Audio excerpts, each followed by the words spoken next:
Go live, dog. Press the go live. Let's go.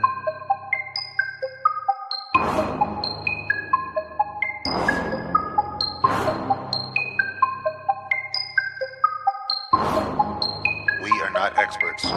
Okay, a lot of people love to talk, but they don't really say nothing. You can drop a like and go subscribe, knowing 2-5 probably finna hate something. Chop it up about the game, give a little game, knowing you can take something. We just saying less and saying more. Should've known before you in the right place. You know Jack can keep it radical. A little crazy with his take, but he gon' keep it factual.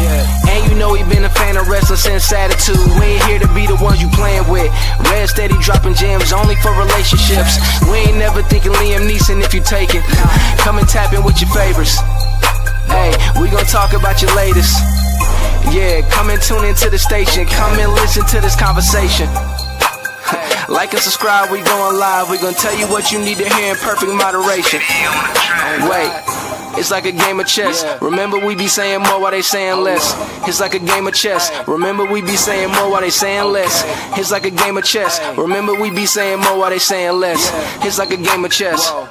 Hey, hold up.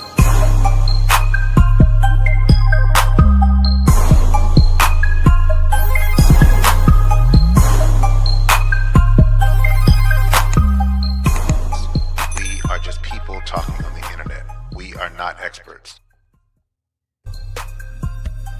And welcome to Say Less, Say More, the trio that you never knew you needed. Calling all Freak Jones. We got something special for y'all tonight. The gang is here. The one and only El Residente. Then Jackie Uso. Come on, man. You already know this. Make sure Jackie Reigns, a.k.a. Jack Uso, a.k.a. Spiky J, a.k.a. Nemo Hose. Radical Jack, do the damn thing, man. DJ Radical Jack, all that good stuff, man. What up? We call him Fuzzy Man. Yeah, tonight. Fuzzy. we gonna join in on the Knicks celebration. We got a top 100 NBA player list. We gonna talk about boycotts. I told you, Freak Jones, we got you right here, right now. Much, much more, including topics from the Joe Budden podcast. Joe Budden podcast. So like, review, subscribe, and share out there. And guess what, y'all? It's all free. Let's get right to it. So, El Rez, what's happening down in the Palmetto? Listen, man, it's been a very eventful week. First of all, happy Father's Day to all the fellas out there.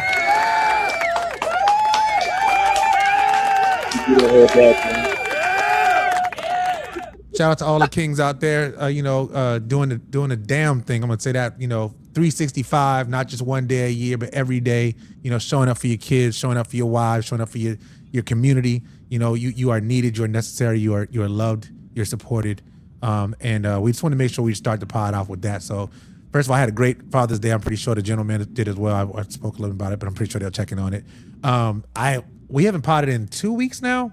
It's been very eventful. I actually gave my farewell speech at Low Country Youth Services. So shout out to my LYS family. I got to say my farewells to them as executive director after 10 years of diligent, dedicated service.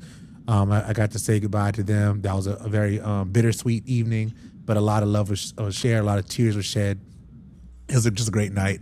And my daughter went to her freshman orientation at Fayetteville State University. Broncos for life. So we're working on those things. I'm just excited. God is good. And my boy RJ, if you watching this, RJ, I don't know if you are, but he's out there at Fort Lee, Virginia. RJ, get some food, bro. Get some food. He's in Fort Lee. All he's doing is partying.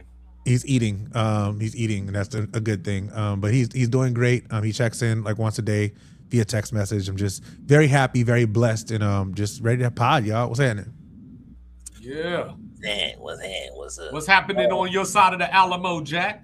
Not drinking Jack, drinking Remus, but outside of that, it's real good. You know what I'm saying? Father's Day was awesome. You know what I'm saying? I was blessed to finally get my Ula Fala. So, you know what I'm saying? My family acknowledges me. I would have put it on, but gonna save it for next time. I got a whole thing going, so you know what I'm saying. But yeah, man, you already know what it is, man. I got the wall of wrestling is getting crazy right now. Like we got so much being added. I wish that this was the background, but I don't know. We might do some moving around. I might end up making this the background instead of that. But yeah, outside of that, man, everything's good, man. Kids went swimming. Didn't go swimming this weekend. We had a Father's Day swimming event thingy that they wanted everybody to come to, but I ain't gonna lie. Me and the wife talked about it, and it was just like, yeah, nah, I'm not bringing all these kids and then having to watch kids when you're trying to swim and trying to have a good time, and you got to watch Javian. And if you know Javian, he's just, you know what I'm saying, Potter of the month. Hell no. But outside of that, man, life is good, man. You know what I'm saying? Just got promoted at GE. So, they just gave me my free appliances. Just got a new fridge, new dishwasher, new microwave. Yeah, man, generator. So, it's been nice. Word, for sure. You know what I'm saying? I finally watched Mortal Kombat yesterday. You know what I'm saying? Still catching up, you know what I'm saying, with the movies this year. Still, Avatar's next on the list. But down here in the Alamo, we got my eldest, say AZ, birthday tomorrow. So the big 2-3. Yeah. Then on Thursday, we got the big 1-8 for my guy Chico. You know what I'm saying? So like birthdays all week. Lots of money you spending. Lots of money you got spend. You know what I'm saying? Yeah. And Lil Frieza, you know what I'm saying, about to take her yellow belt test. You know what I'm saying? Lil Keyron got his yellow belt. You know what I'm saying? So some kick-ass machines going on over here. And then for all you out there, Seminole Nation Stand Up, got an article coming for y'all tomorrow about the teams that Florida State should fear and not fear in the ACC this year. But enough about all that. Let's talk about these begging-ass 40-year-olds. Let's get to it, my guy. What's the topic come from, huh? Let's talk. Where the topic came from, I'm just tired of niggas begging, man. Real life situations right here on our real podcast. Life situations, man. I don't like y'all begging no more, bro. Like we too old. And the topic says you're 40, stop begging. But honestly, you're old. Just anything above 30, just stop begging. Don't beg. You know what I'm saying? Don't beg and come up with lies and try to persuade people. Okay, yeah. Let's go there for a second. What's the difference between asking and begging? The difference is if you ask somebody, I'm genuinely coming to you. Hey, yo, 2-5, lost my job. I need $250, and I don't know when I'm gonna give it back to you. But if you got it, I really need that. Okay. Begging is, hey, yo, 2-5. So check this out, man. Car's down, wife's pregnant, and the dog got to go to the vet. I don't know what's really going on, bro. I really need $25 from you. You know what I mean? Like if you could really, if you could give me. Yeah, and you know what I would have said? I would have said you should have asked me for some money. I would have got you some damn condoms before you got in this situation. It's crazy. I mean, I get it. The condoms. I mean, getting people pregnant. I think. Well, the younger kids are actually doing way better than we did. Teen pregnancy is down. Just overall, teen sex is down apparently. So I don't know what we did. I think we overcorrected, but that's not a problem anymore. Nah, like them dudes kept calling those women females. That's what happened. Well, they are females. You know what I'm saying? That's what happened. They are females. However, yeah, man. I got a friend that I'm not gonna say his name, obviously, but I got a friend. It rhymes with. No, just kidding. Nah, that's crazy. But I got a friend that was asking people for money. And it was really sad for him. It rhymes with Macy. Casey, you get that just because you were the first comment, my guy. So Casey was over here begging everybody. That's crazy. I had a friend that was asking for money, and sadly for me, it was the people that. People that reach out to me asking, yo, is such and such okay? And I feel like we get to a point where somebody's asking you about somebody else, it's starting to get dangerous. You know what I mean? So I genuinely was scared, So, I did my own little background and all that kind of stuff to make sure shit was okay on the back end. But overall, it's just like hearing the stories, hearing what said, seeing the screenshots. I'm just, I just feel like this is a topic that we need to talk about. Like your life is what you make it to be. We all make decisions. We are all in control. So whether you got to start all over again or work at the gas station or work at fast food or, work at a department store, it doesn't matter. A lot of people are so hung up on the job title and it's like, bro, just get a job. It doesn't matter. It don't matter how everything else is going. Just get a job so you can have stable income. Then you create a budget from that. And then just from that. Hey, you got to protect your peace. I ain't mad at it. I mean, if you blocking people, you blocking people. But ew, did I just say protect your peace? You did say You did. You gonna use more buzzwords every day, dog. Oh man, I feel a trauma dump coming. Listen. Can I pause real quick? Yes, I definitely want to continue the podcast going down, that topic going. But shout out to Deshaun J. If y'all love the intro to this podcast, that is Deshaun J. Dude is a fire. Hey, no disrespect to any other podcast that may have rappers on their that start their pods, but I gotta say we have bar none the best rapper on the sports. Like it. Deshaun, you set the bar high, my guy. That's all I'm gonna say. Check him out. He's nice. Who want to jump and get it? Phone calls 5 on the way. So just so everybody out there, Deshaun J is putting out music still. So phone calls 5. All right, and let's make sure we bring him on at some point to interview him. Yeah, I think he's not a begging ass. Hey, Jay, if you down for the interview, bro, just put a W in the chat, whatever. You know what I'm saying? One's up, something. Yeah, put your ones up. Acknowledge him. But that's serious. So back to the idea of begging, right? So I have an issue when it comes to out now. Actually, he says out now. So begging is an issue that I absolutely have, right? Because I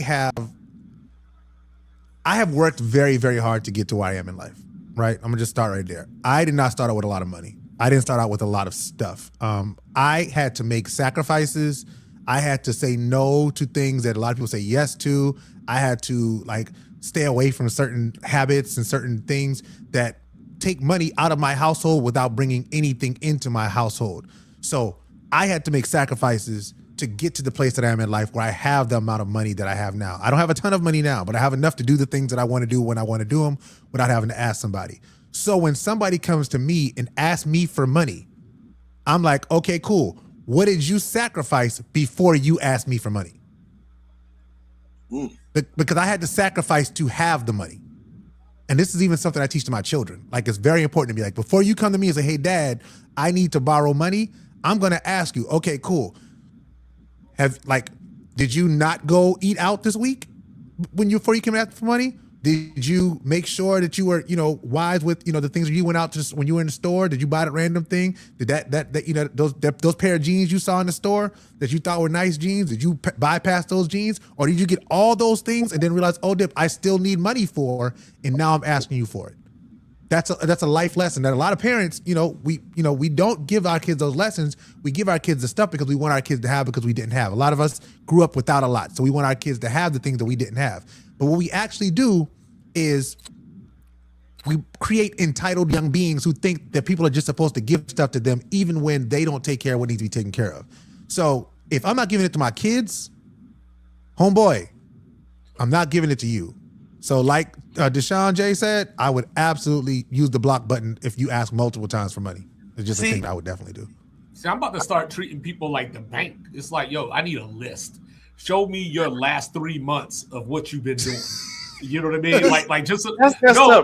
No, for real. Like from the standpoint of, because we know these people, right? These people that are asking us for money. So it's like, I seen you with some whiskey. You know what I'm saying? I ain't had no whiskey. You know what I'm saying? I seen you smoking the stuff. You know what I'm saying? You ain't even asked me if I wanted to partake. You know what I'm saying? And let me ask you this, 2-5, since you say that, right? What if the person's asking for money, right? Right. But at the same time, right? And I understand everybody's situation is different, but what if I'm asking for money for something important, But what if I do want to take my lady out just because, maybe we haven't been on a date or whatever, and if So you know what? Real talk, right? I am a little sympathetic to that. You know what I'm saying? Like, if you want to show the lady a good time and all that. But obviously, I don't necessarily have a way to verify that you're taking the lady to have a good time either.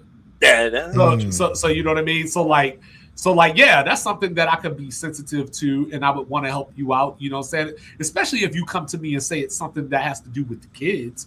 You know what I'm saying? 2-5 love the kids. I mean, I am a Wu-Tang guy. But but at the end of the day, like, no, I need to know what you've been doing, because one, it's not even about am I going to get the money back, but it's do you have it in you to want to pay me back? You know what I mean? Like, right. Do you want to make it right? Mike, you're right. I mean? Asking is not begging. We started it off talking about begging.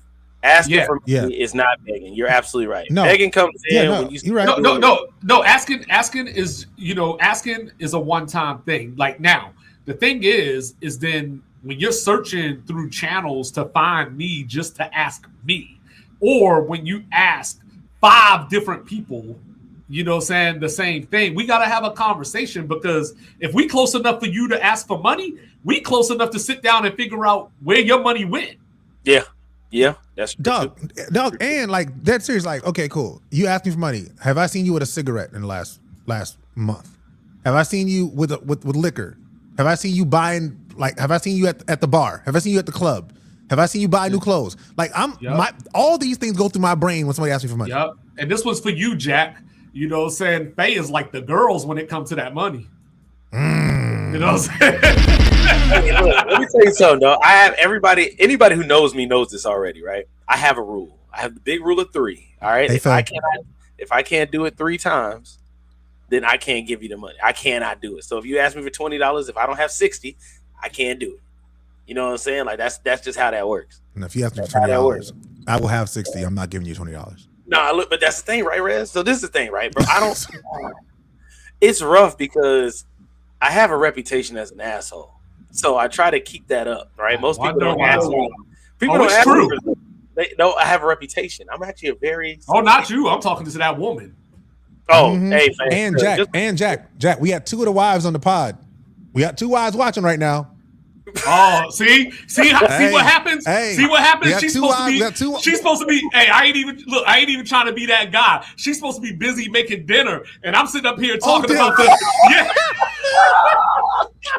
and I'm sitting up here talking about the freak Johns. Now she gonna watch. You know what I'm saying? That's crazy. You see how that go? Yo, but that's serious. I think y'all absolutely right. I think there's levels to it. My cousin Mike, shout out to cousin Big Cuz Mike. I appreciate you, my guy. He always said something that I started thinking about as well. He would say, which one of my kids do you want me to not feed to give you this money? Which one of my bills do you want me to not pay to give you this money? Like, I think that's a really good way to sort of put it in perspective. Again, about sacrifices. That's so rude to say, though. No, it's like y'all about to be right next to you. It's not. What's up? You buy it with 150 for a good reason. I'll pay you back next week. So, okay, let's talk about that. Right? Let's talk about the I will pay you back. I gotta know that you can. No. It's not even that. And Mike, you know. Nah, because look, think about this. If somebody asks you for money and you give it to them, right? And I don't give you an expectation of when you're supposed to pay me back. If you set an expectation, you don't get the right to duck and dodge and come up with excuses. If you say, hey, give me money, I'll give it back to you in 2 weeks. On the 15th day, when I'm calling you, my money should be available. You cannot I should not have to call you. That's my thing. Why am I calling you? You're right. But you also don't give out money. So you right. Don't say, no, because I don't want, because I've seen what money can do to people. I can see what me giving you money that I went through all the sacrifices to have, and now I got to chase you down behind my money that you asked me for in your time of need, right? Quote unquote need, because people's needs are different, right? I need to go to this concert. I need to buy these shoes. I need to get this video game. I need to smoke a cigarette. You need to get another job so you can have more money so that you can do the things you want to do. That's what your need is. They're not hiring. That's what they're going to tell you. Hey, dog. Hey, that's not a me problem. Nah, so No, like I get you, cuz I'm mad at you. You right. no, I mean, like, look, I've always been the type, right? Like, I don't give the receive. You know what I'm saying? Like, I live by that. You know what I'm saying? But at the same time, like I said, it's about credibility. It's about track record. So I might end up in a pinch. You know what I mean? Can I depend on you? So like, if you're gonna make that condition of I'm going to give it to you on X day or whatever the case may be, run me that dough and give me a safe space while you at it. Boom. This man is a segue king. Yeah. So apparently, I was told, I didn't know this, that men need safe spaces. A show. I 100% believe in that. Yeah. So what is a safe space? Like, what is the definition of a safe space? We want to look up what the definition of it? I got you in 1 second. Look it up. Because I know it's a buzzword that people say, and it annoys the hell out of me when I hear it. But you know what I mean? A it's safe just one of them things. space. So look, hey, right. so while you looking that up, John Moody said, He got it. money with go no ahead. problem. Go ahead. Yeah, he used to give my sister problem, right? This is the thing. I feel like as men, we have different regulations than women do, right? Oh, so Absolutely. Double standards exist.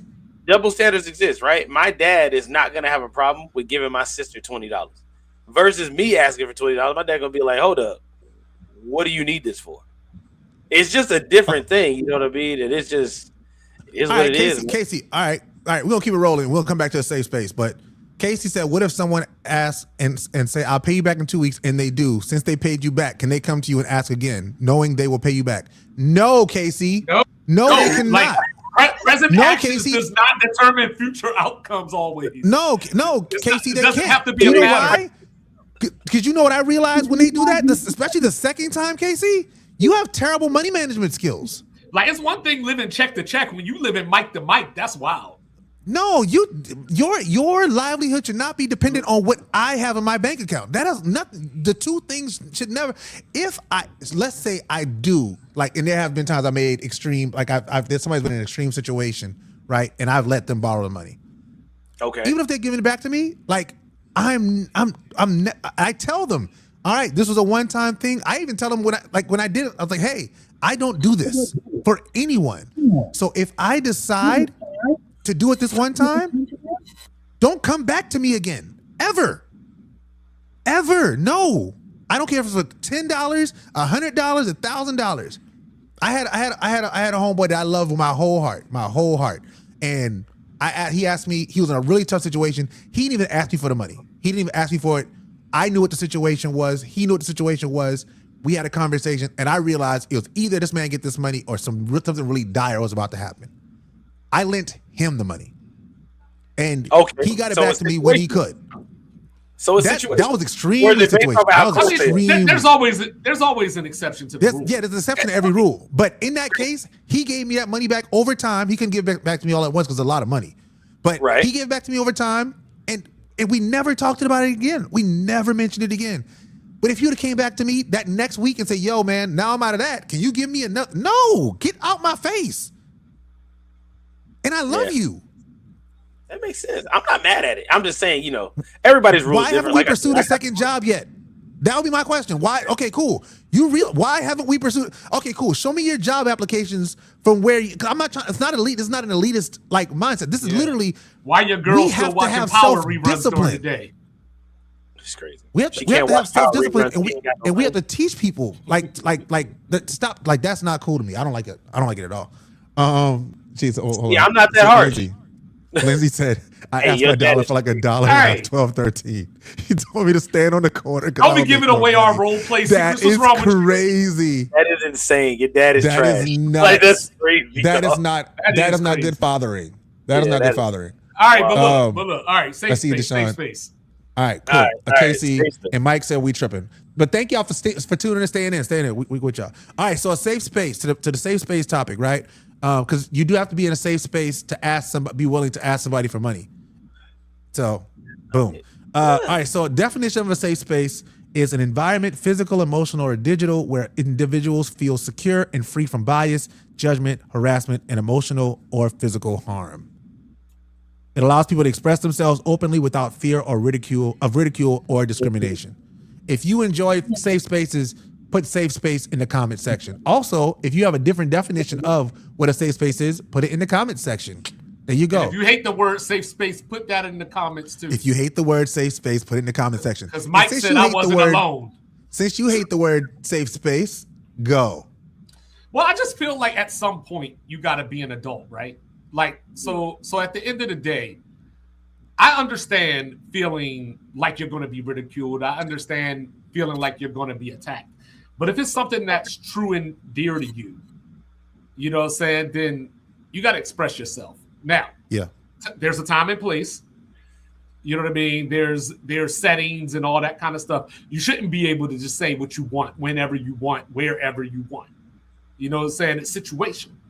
But like, we too old to not be comfortable enough in ourselves to be concerned about how somebody's going to react to something that we say. Now, there's a caveat there, right? Exception to every rule.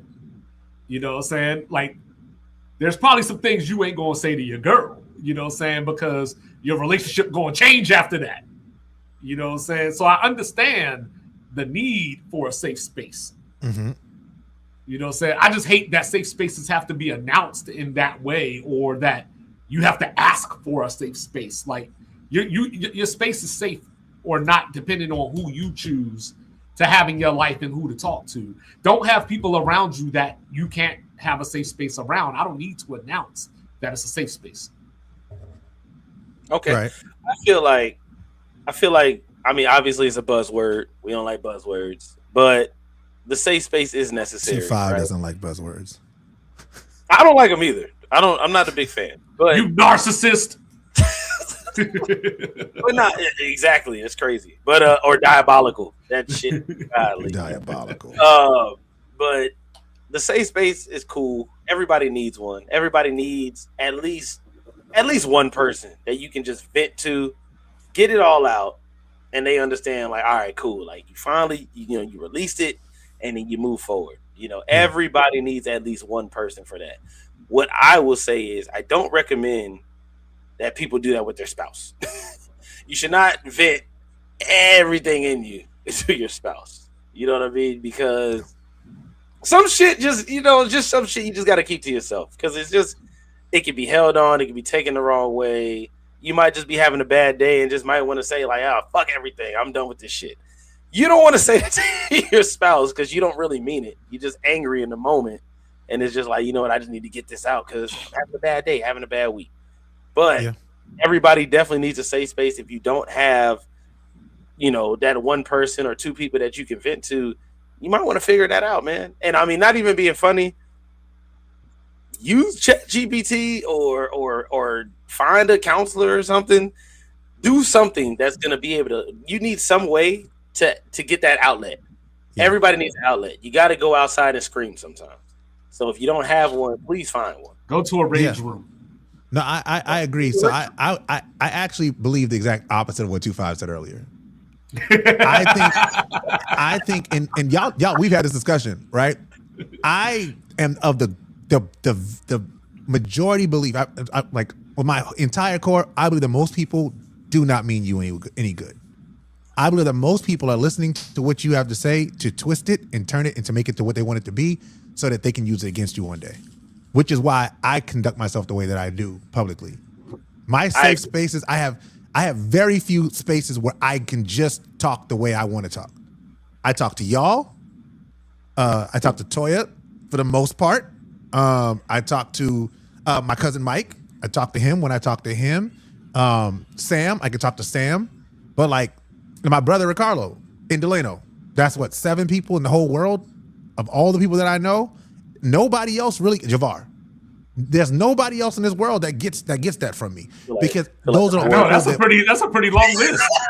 No, it's 7 people, but I know I have 4,980 Facebook friends. That's okay. I got 15,000 followers. So. Well, I mean, go for it. But I'm just saying, like, I have a lot of people who, like, just based on that terminology, considers me a friend, right?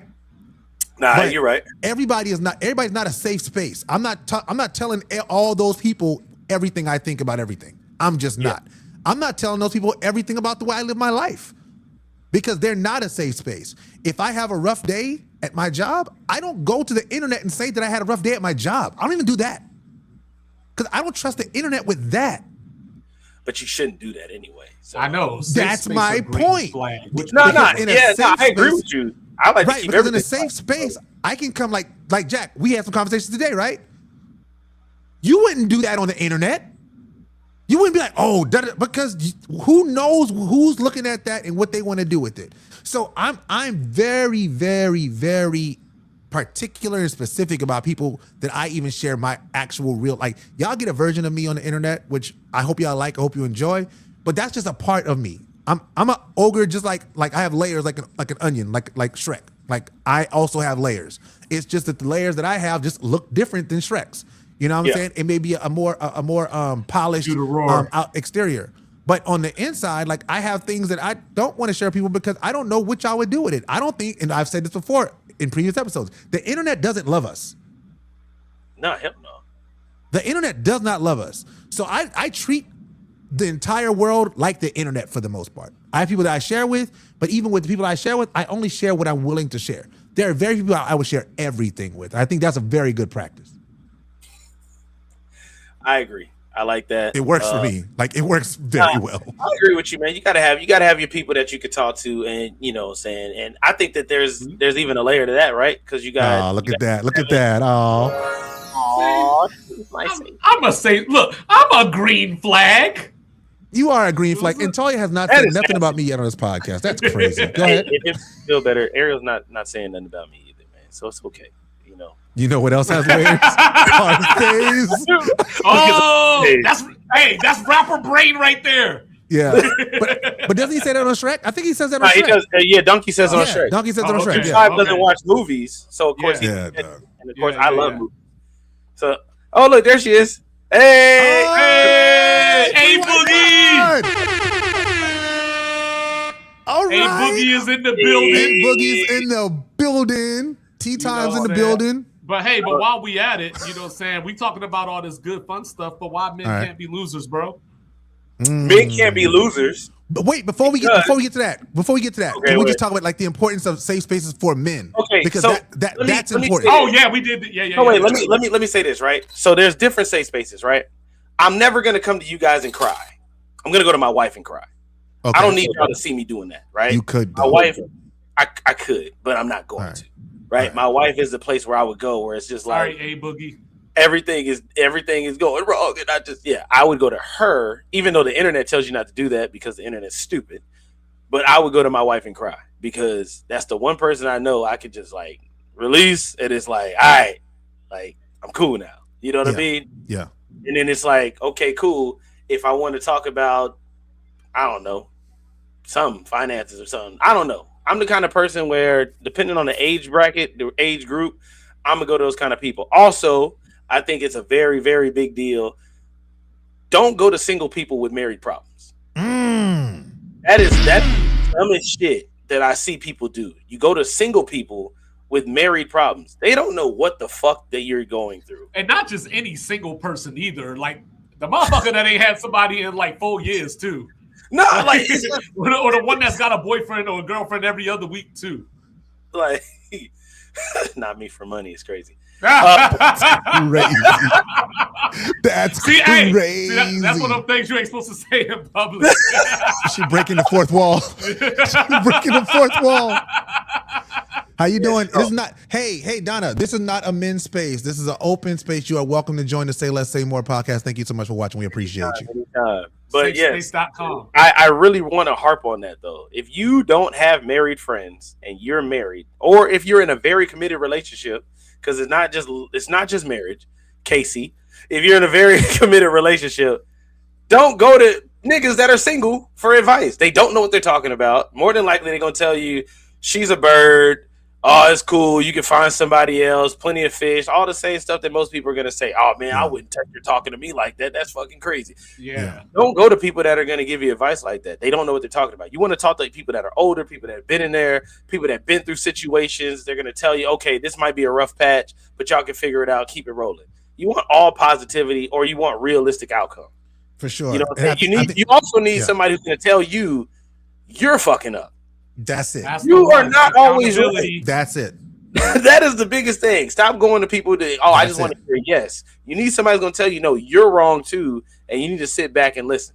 And that's what the ChatGPT thing kind of can get screwed up, right? Because the way AI, especially ChatGPT, is set up, I was writing a research thing, right? That was talking about like your ChatGPT is I think it's 70% more likely to tell you that you're right in a situation than a regular person.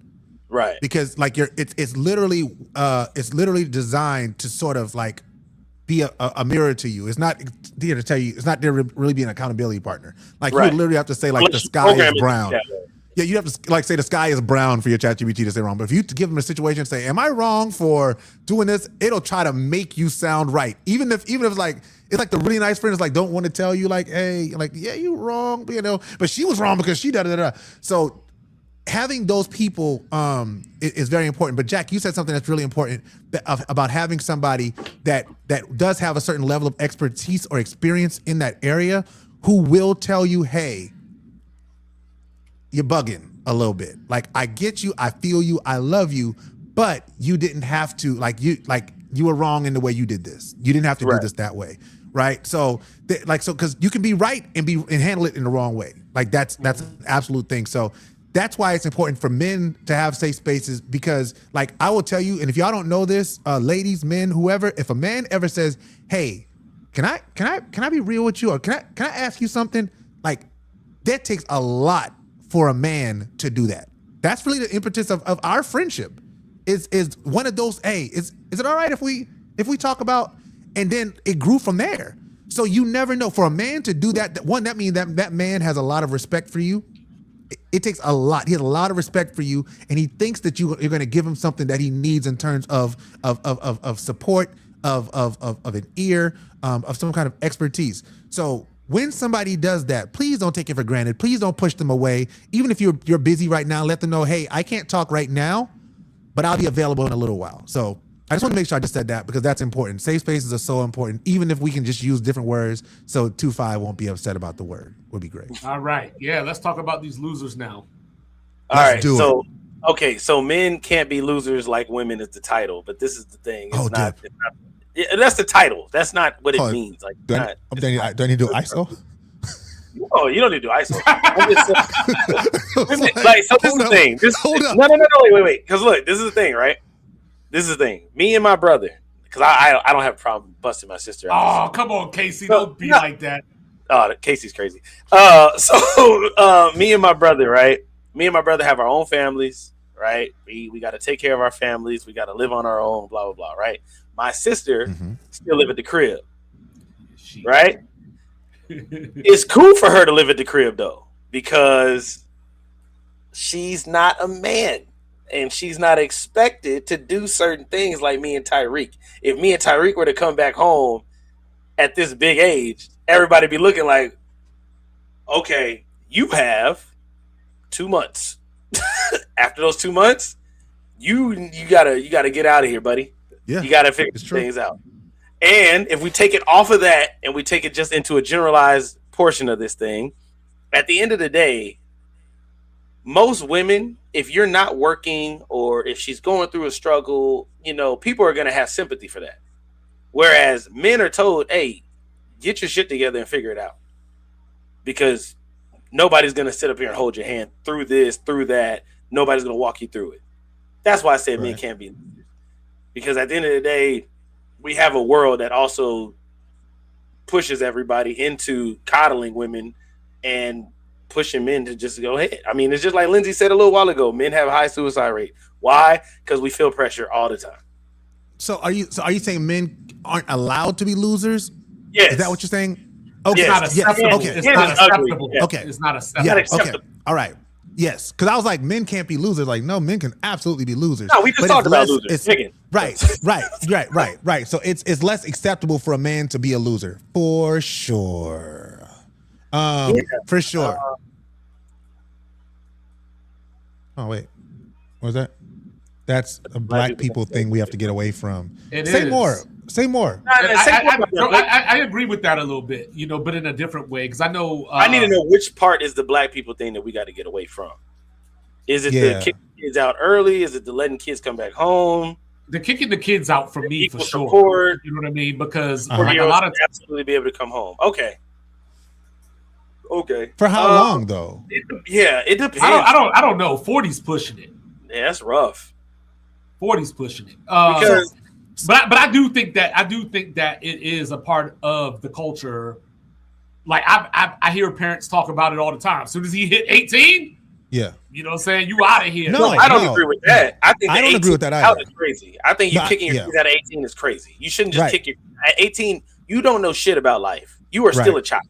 Right. You're legally an adult, but you are still dumb as hell. You don't know anything. And in this economy, like 18, there's no way for an 18-year-old to be able to support themselves. It's not a viable thing for it to happen. What I will say is this. For me, just on that standpoint, right? So we have 4 daughters and 2 sons, right? And something that I always say is it's an unfair expectation, especially if you didn't prepare them for 18. If you were just like from the time they're young, like, yo, at 18, you got to get out my house. But you wasn't taking them to college fairs. You didn't have them in programs to help them build the skills. They weren't doing internships at a young age. They weren't working jobs. They weren't built like they literally just got to sit on the couch and play video games until they turned 18 and be like, okay, you graduated from high school. Now you got to get out. Like that's crazy.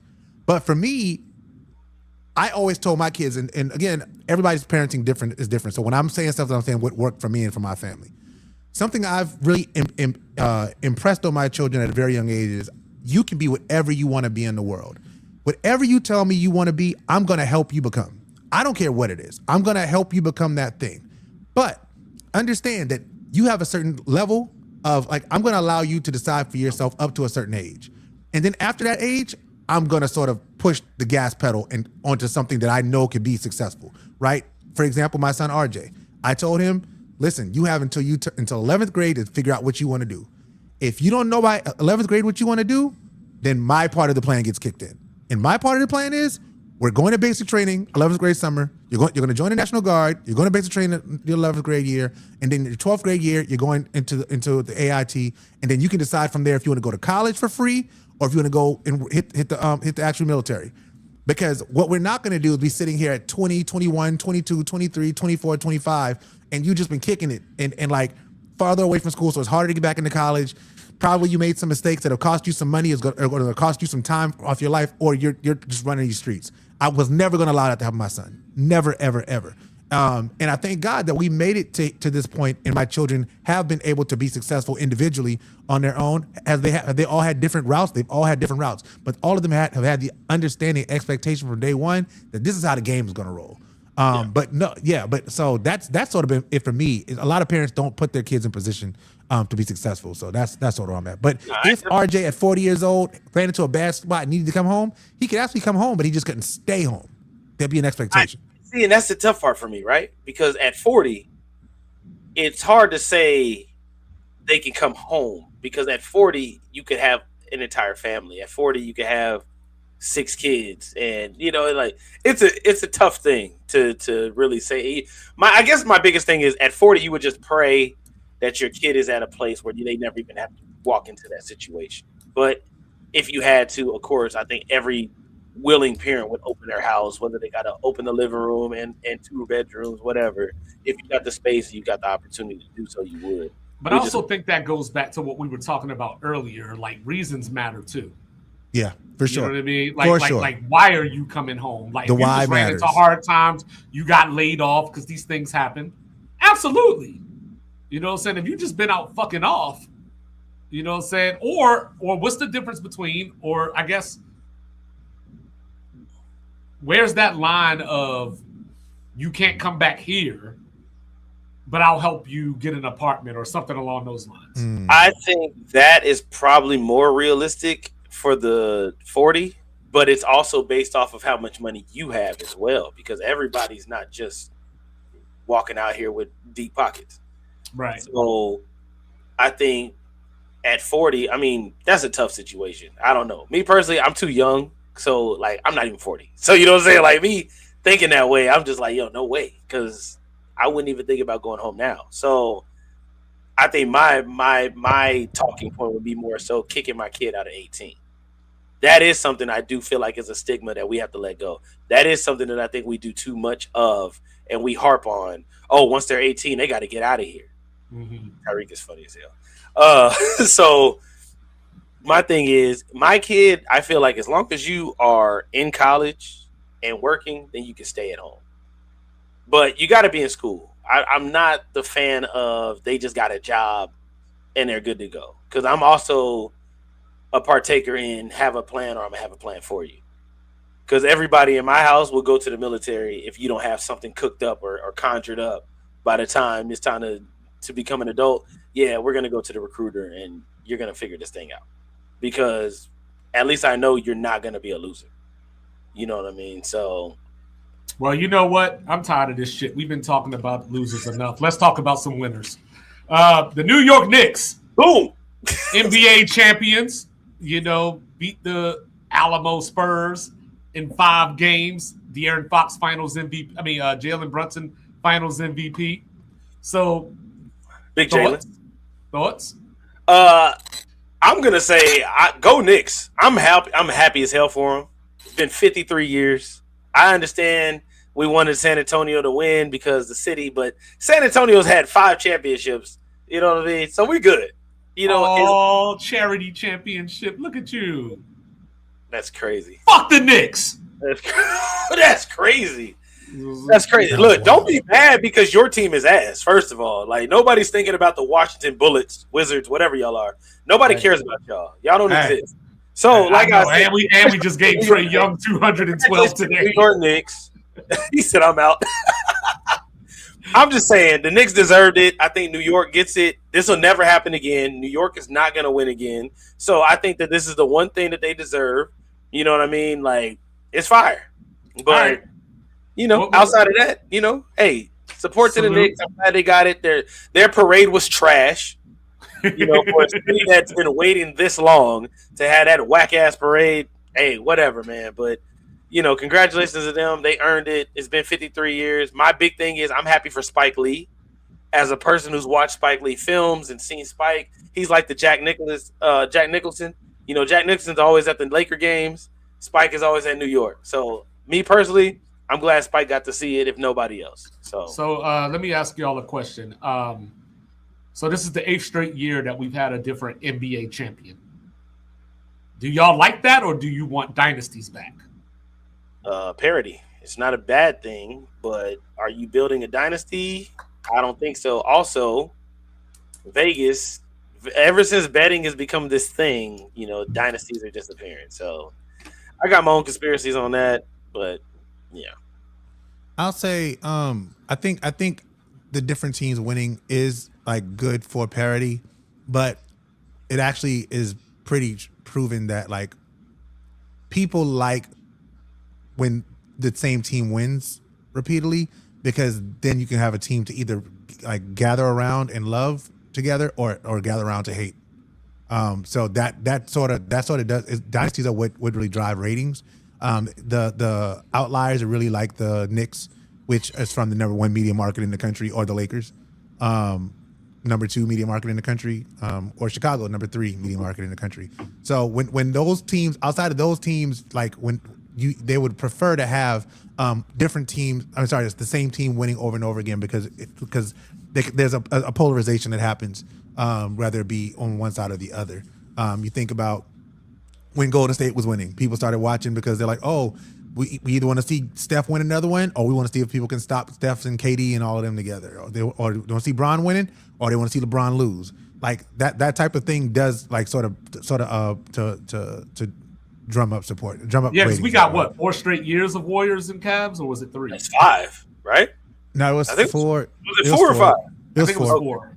Yeah. Yeah. I know Ariel stopped watching basketball. She got pissed off about it. She was sick of it.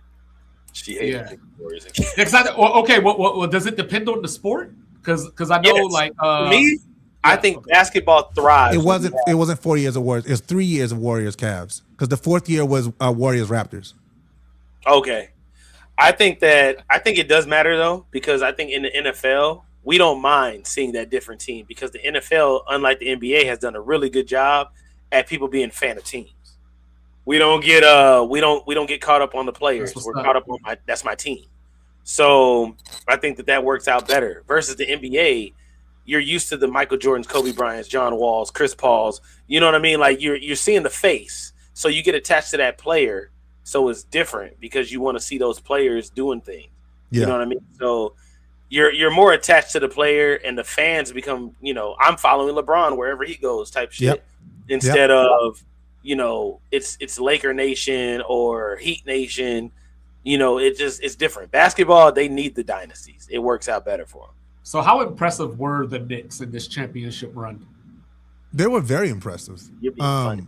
They were I'm being serious. They had the number one all-time point differential for a playoff run. Yeah, like if you look at if you take out the NBA Finals and you just look at what they did leading up to the NBA Finals. Like I want to say they won 10 straight games. They lost one game. No, they won 12 straight. They won 12. 12 straight games. Yeah. 13 straight. 13 straight games. 13 straight games coming into the NBA Finals, and then in the NBA Finals. Like it was kind of nuts. And then if you look at what they did in the NBA Finals, they were down, I want to say 10 points in every first quarter to get every game. At least 10 points in every first quarter. And of course, every the 29-point comeback. And then they were down 29 points in game. So if we're gonna, four. all right. So let's be honest. Let's be honest about it then, right? The Knicks didn't beat the Spurs. The Spurs got outcoached. Definitely. That's a part of it, though. That's a part of it. It's part of it. But if the coaching was better, and you're getting these leads, so clearly you're getting a lead because you know what you're doing in the top of the game, right? And then once you start diminishing that, obviously the points start failing. The Spurs stop playing basketball. They start doing the 3-point shootout. Agreed. It gets messy. So I think that it was mainly a coaching thing. Well, no, it definitely was, because there were times where you're watching the game and you're going, hey, where's Dylan Harper at? Like, he's literally the best player on the floor right now. I mean, granted, he's a rookie, but he's the best player on the floor right now. And at the end of the day, you got Wemby on the floor, so that says a lot. Jalen Brunson's on the floor, so that says a lot. But then you go, but he took a shot the last 4 minutes?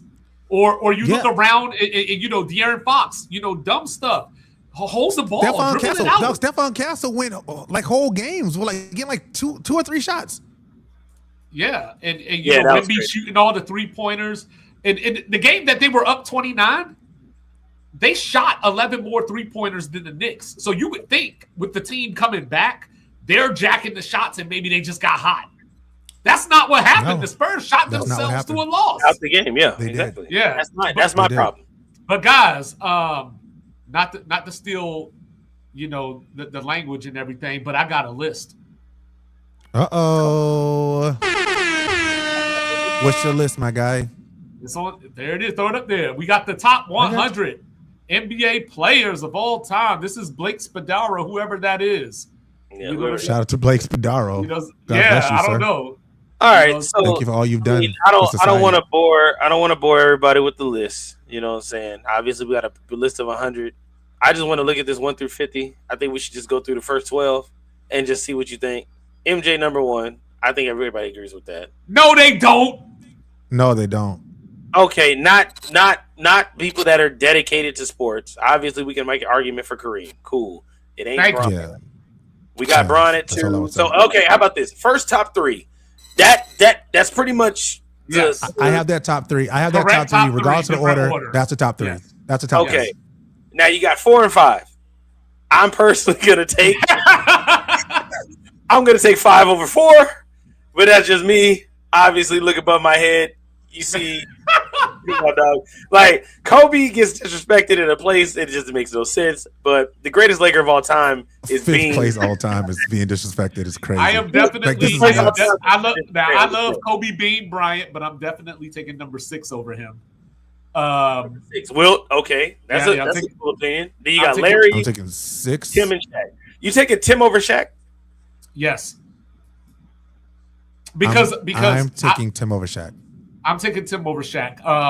I think that for me to put Shaq over Tim, he would have had to take basketball a little more seriously than he did because he left a lot out there. And also Tim was the anchor of those teams. I know it's easy to look back now and say the Spurs were loaded. They had Ginobili and Parker and XYZ. Like, you ain't have no damn 10? expectations for them. Who is 10? Who's number 10? Number 10 is Bill Russell. I don't like that. Oh, yeah. Bill Russell is a great argument. Bill Russell is a great Yeah. conversation because what do you value? Exactly.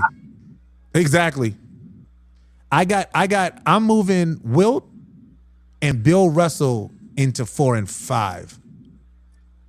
I don't think Bill Russell deserves to be as oh my God. I'm moving Bill Russell and Wilt bro. to Like 4 Bill and Russell, 5, Magic to 6. So, I keep Magic. I Bill put Magic Russell in 5. had 8 teams in the league. What was it? 13 teams? It was 8. Or was it actually 8? Because I know eight. I'm being hyperbolic right now, but how many was it? It was 8. It was 8. Okay, so he had 8 teams in the league. Yeah. He got 11 championships.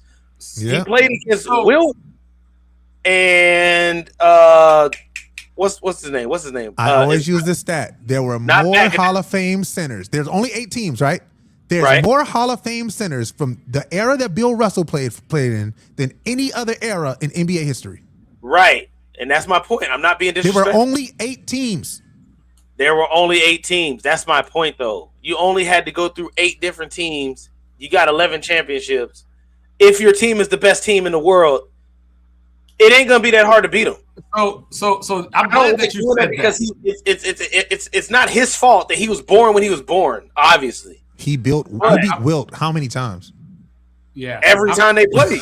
I'm glad that you said that though, because now that I'm older, that's kind of where I am on Magic. So before LeBron, Raymond James came along, I had Magic at number 3, and depending on the day, I might even had him at number 2. Mm-hmm. But then I look back at it, right, and we talk about somebody like Steph Curry, for example. I feel like all his championships are tainted, but we'll get to that in a minute. You know what I mean? But if you're looking at Steph through the lens of he was on these teams, they couldn't fail or whatever, then what do I do with Magic? You know what I mean? Because when I look at the Lakers of the 80s, people will say things, people like Ray Jean will say things like, hey, that man played for 12 years, and he went to 9 finals. 9 finals. Which is awesome when you think about it. And then you got to go back and be like Kareem, Worthy, Scott, Cooper, Michael Thompson, so on. So Norm Nixon for a couple of years. Magic had a squad, bro. Right. But it was Magic, though. No, it was. But to an extent. But like, for example, for example, you know what I'm saying? If you look at somebody like, say, I'm not doing what you think I'm doing. If you look at somebody like Jokic, right? He's got the MVPs, he's got the 1 title. Okay. But then in 15 years, when we look back at this, how many people are going to be like, he didn't have that around him in that way? You know what I mean? Like, we're just going to be like, oh, he only got 1 title, he sucks, or whatever the case may be. Whereas Magic was built for success on his own, but he also went to the right situation that wasn't going to let him do anything less than what he did. Right.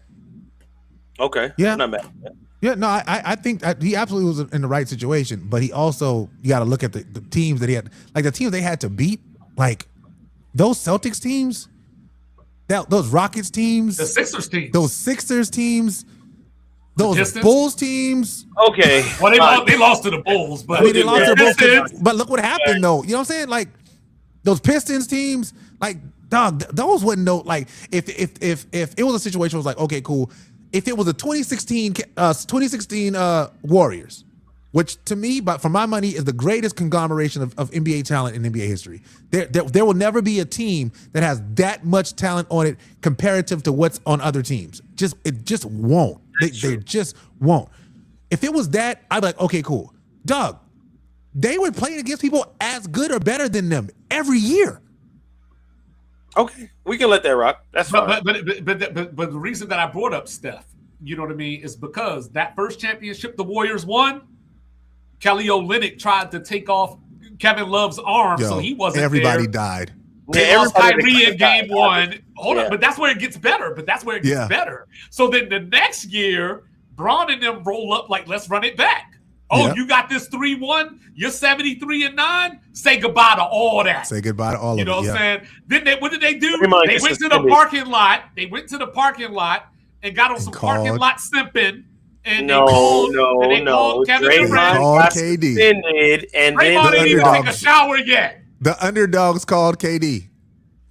They and called KD said that he didn't believe that the Golden State Warriors had a winning organization, and that's why he went, which is lies, but cool, whatever. Well, he said that he was basing it off of the history of the organization, not KD you know what I'm saying, is a off of liar. that current team. But anyway, but that's why I think those championships are tainted, because you already beat homie without his homeboys. He Yeah. got the crew back. They embarrassed you. And then you ain't even had the decency to man up. You had to go run and go get your cousin from out of town to come through to crush the buildings. And then you got back to the finals. And before, I know it's easy to say, but Kawhi and them was up on the Warriors before before Clay got hurt. That's true. So you know what I mean? Everybody doesn't give Kawhi credit for that because all they remember is the injuries. As Rob Parker would say, the Warriors are fugazi. That's crazy. Rob Parker also got fired because he didn't have to talk about it. My question for y'all is who outside of the top 10 would you replace anybody in the top 10 with anybody that's outside of the top 10? Number 12. Number 12 can replace Bill Russell. Number 12 can replace Shaq, maybe. And then I might even put him ahead of Larry Bird. And I saw number 12 versus Shaq head to head. So I'm just saying, maybe, you know what I'm saying? And then I also could do maybe number 17 going up. And I'm not gonna belabor this, but I'm changing a whole lot from Jokic on down. Oh no, yeah, it goes crazy after that. I don't want to stay on this topic too long. But you said where's who? Oh, he's 25. He's 35. Who? Allen Iverson. Yeah. Oh my God. Let's not talk about AI, please. No, because if you move Allen Iverson up, Jack said you got to put Jalen Brunson on top of him wherever he land. Bro, you're not putting Scottie Pippen in. Look, first of all, Allen Iverson's not going above Scottie Pippen, so I don't care. But yes, he would. He would. That's fine. Tell me Scottie Pippen's MVP year. 55 win game after Jordan left. Oh, he won MVP? No, you said tell me his MVP year. Tell me his MVP year. He was second in voting. Which is was he first? Which is not first. 83 is not a record. Do they send out the second leading vote getter award that I missed? Hey, if Michael Jordan leaves my team and I take them all the way back to the Eastern, I don't want to hear nothing you got to say. And you come in second in MVP voting? And then one more thing. We got to move Zeke up too. Because you can't sit up here. The disrespect of Zeke is crazy. Yes, you can't sit up here and tell me that Michael Jordan is the GOAT, Isaiah Thomas. You can't sit up here and tell me. You can't sit up here and tell me Michael Jordan's the GOAT. You can't tell me that Magic is top 5. You can't have Bird at number 7 when this man walked through all of them in the same playoff run. Yes, he did. You know what I'm yes, saying? He did. Yes, he did. And he was literally an ankle away from a three-peat. Okay. You know and he was a phantom call against Bill Laimbeer against Kareem from a 4-peat. Okay, look, y'all got to stop with the Isaiah Thomas dick riding. Okay, Isaiah Thomas is cool, but we got to stop pretending like he was God's gift to point guards or anything like that. He got off because they were able to bully the shit out of Jordan. They were throwing people, elbowing, punching. These are Jordan rules. Then why ain't nobody else do it then? I don't care why anybody else did it. I talking about why him and his team did it. Why did the Celtics do it? Why did the Celtics beat Jordan?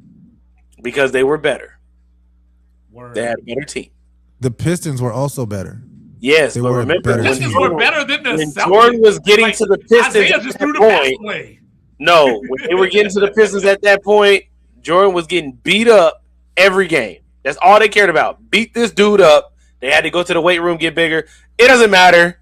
Cool. I don't want to drag this topic on. No, that's Are what we I'm good? saying. Like, But no, is that's there what I'm anybody saying. that you would put in it just there? got to be, but not at number 29. You can say what you want. Not at I 20. think Yeah, he David shouldn't be Robinson. 29. I 29 think is David way Robinson low. should be higher than 25, but that's probably D Wade, David Robinson, Carl. I like little girls Malone should probably go up a little higher. And Is there I'm good. I'm good. Is with anybody D-Wade not in the where top he is. 50 that you would put higher? Anybody that's not in the top 50, like, dang, that player should have been in the top 50? go down 25. Who's 51? Go down to 51.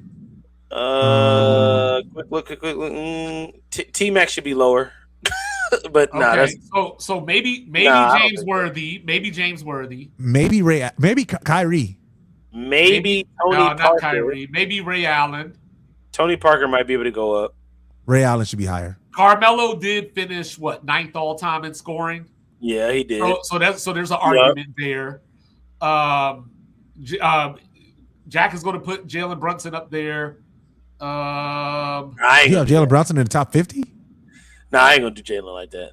I just like Jalen Brunson. I think that's. I like about Jalen it. Brunson a lot. Yeah, but I don't. Yeah.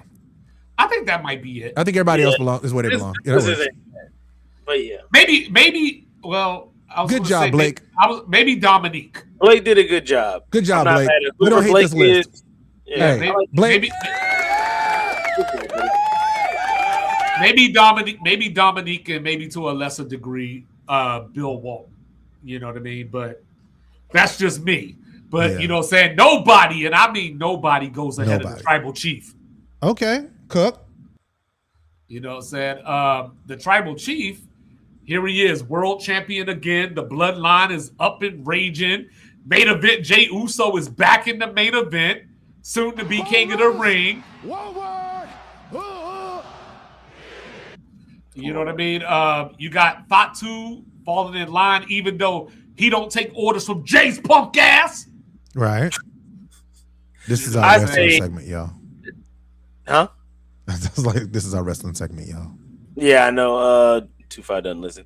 But what I'd say is I got one idea with this, and it's just that I think the Bloodline 2.0 is going to be Jey Uso, WWE champion, Roman Reigns, World Heavyweight champion, Jacob is going to be Intercontinental, and Jimmy is going to be the U.S. champion. And then you got Solo and somebody else being the tag champions. Yo, And if that's that happens, I will not watch that shit at all. Hey, bro, it's Bloodline rules, bro. They run everything. You gonna be mad when the Rock come back. So, Reds don't believe it. What? The win on the way. What if I told you that I have a new theory? Yeah, I know I have a new theory every week. Go ahead. I have a new theory. Theory's better My than theory is Austin. this. My theory is this. They're gonna make it seem like they're building up the original Bloodline where everybody gets a title. Okay. And before it gets there, they're going to completely disrupt the entire thing. They're going to turn the apple cart all the way around. I'm not mad at that either, though. Right? Like, Yeah. if I'm the WWE, because you can't run the same story. I just saw was it Jeff Hardy? Jeff Hardy was saying that if you're going to run the same storyline, you have to run it in a different way the second time. You can't run it where now Roman has the unified titles, which I think is also a great option.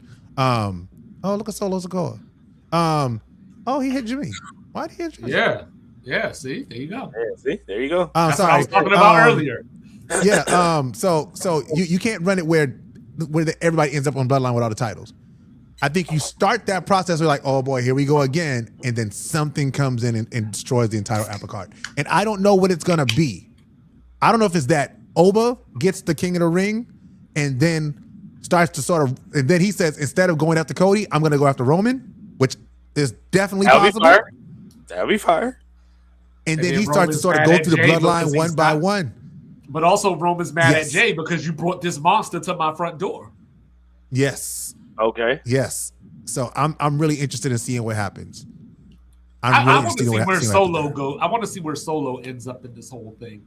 And there's got to be some kind of Fatu dissension. Like he's already, going at Jay and everything, but there's got to be only so long that he's Fatu willing and Jay to end up squabbing at some point, but we'll see. They're gonna wrestle. They're gonna have a match. They're gonna have a match. Well, but there was a Raw a couple of weeks ago where the way they were positioned, it was like Jimmy here, and Fatu was a little bit behind him, and Jimmy was kind of looking over his shoulder, and then there was Roman and Jay over here, and I was like, is that a foreshadow? I think that Roman's going to end up choosing Fatu. I think there's going to be some kind of rift, and he's going to choose Fatu. I think somewhere down the line.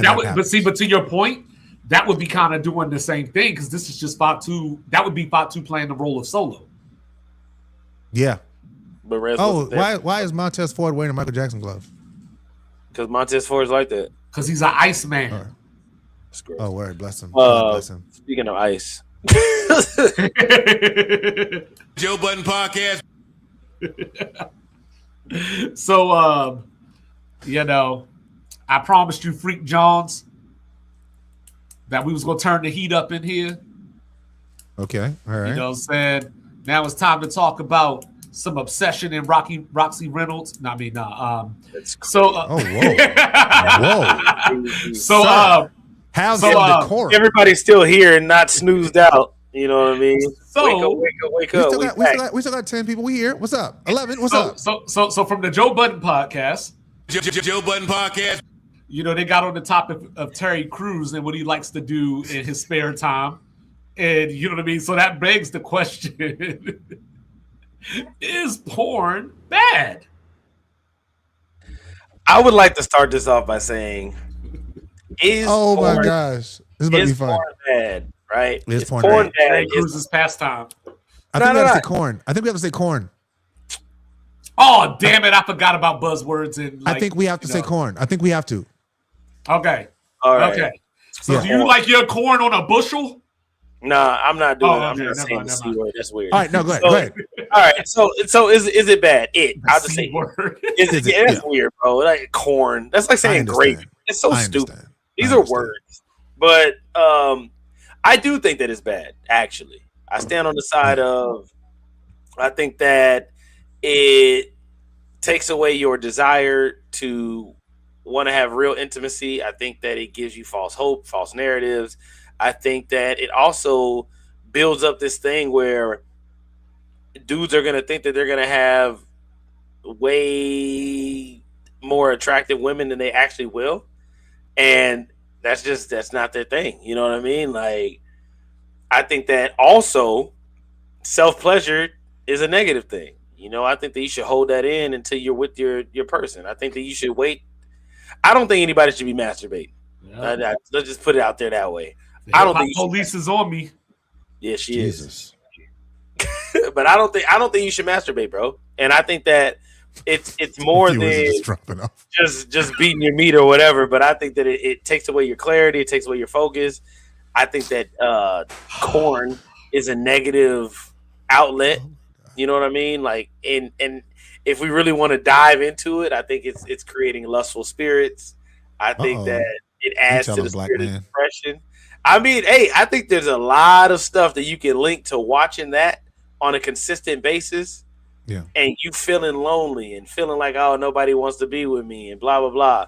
And then you slowly but surely start going to that for your pleasure instead of looking for somebody to share that pleasure with. So, obviously somebody can say, oh, you're reaching, that's too deep. But yeah, I don't think you should be beating your dick, bro. Just hold that shit in and wait. 2-5? I don't even know how to follow that. Hey, dog. So look, it owed me money. I go crazy. So look, most things in life, you know what I mean? Title safe space. Even the foods. Yeah, there you go. Even the foods that are bad for you is safe in moderation. In moderation. You know what I mean? And you know what I mean? So that's the issue. So it's not the corn itself.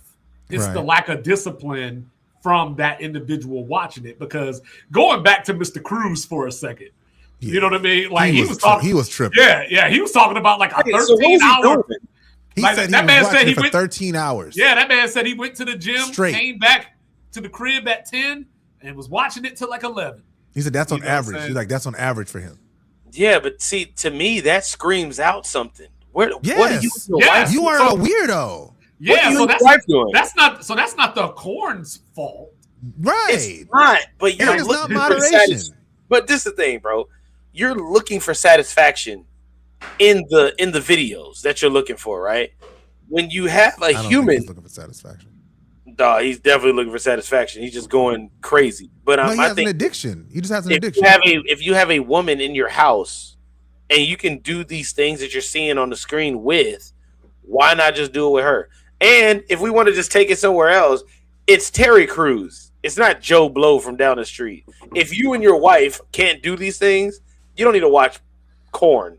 You can go and get somebody because you're Terry Crews. But there is something to what you were saying though, as far as like the intimacy part and the realism, because it does set a bar, you know what I mean, that like people I guess just aren't always able to meet, whether that's body standards, whether that's performance, whether that's pressure, like the mental part of it. So and then you get individuals that get sick and twisted, I guess, that try to act out certain things, you know what I mean? Yeah. And obviously, first of all, you should get consent to do those things, first of all, but you know what I mean? But consent. No, after and you fools got to stop spitting in each other's mouths too. How about that? But but it's just one of those. Yeah, that's nasty. But it's just one of those things where. It's like guns. It's like guns, right? Like guns aren't inherently bad. You know what I mean? But you just don't want a bad person to have the gun. So when you add the mental part of the person that's partaking in this hobby, that's where it gets dangerous because art imitates life for them sometimes. Yeah. What I'll say about this topic is, do I think it's inherently bad? No. Does it have inherently bad elements? Absolutely. Mm-hmm. And just from the standpoint, I'll come from the standpoint of like sex trafficking. There's a lot of sex trafficking that goes into the creation of Korn. So not everybody that's involved in that lifestyle is there willingly. But we also don't kink shame. We don't kink shame. So if that's what you into, that's your bag. As long as it's not hurting nobody, I'm not here to tell you, what you should or should not be doing in the confines of your own home. But there is a thing such as addiction. So Jack, you mentioned earlier, like if you have a woman in the house, well, why won't you just do that with her? For the guys who are addicted to it, or even the women that are addicted to it, it's not about actually having sex with a person at all. It's about the feeling that they get from watching this thing. That's why they have people who have the addictions. They're like Kirk Franklin said, he had an addiction, and he was like I would be with my wife. I was not interested in that. I wanted to do this over here. So there's an element of that. Like once you get to that level of anything, whether that be Korn, whether that be alcohol, whether that be drugs, whether that be social media, whether that be whatever that thing could be, it could have negative implications on your life. Any type of addiction. So I don't want to single out this type of addiction as like inherently bad, while not also highlighting there are so many other forms of negative addictions. But there are elements of Korn in and of itself that are bad. They really are. I think within the confines of a marriage, it can spice things up for some people. There may be something that's like, hey, we're losing our spark. We want to bring this in to introduce some things, to learn some new stuff. But when it's my issue with it, when it comes to it, mostly is how it deals with our children, right? Our kids, especially now in a time where it's more accessible than it's ever been. When we were kids, like, and I can't speak for you, Jack, because you're a baby in this pod. But like when me and 2-5 were kids, in order to get your hands on Korn, you had to go through extreme lengths.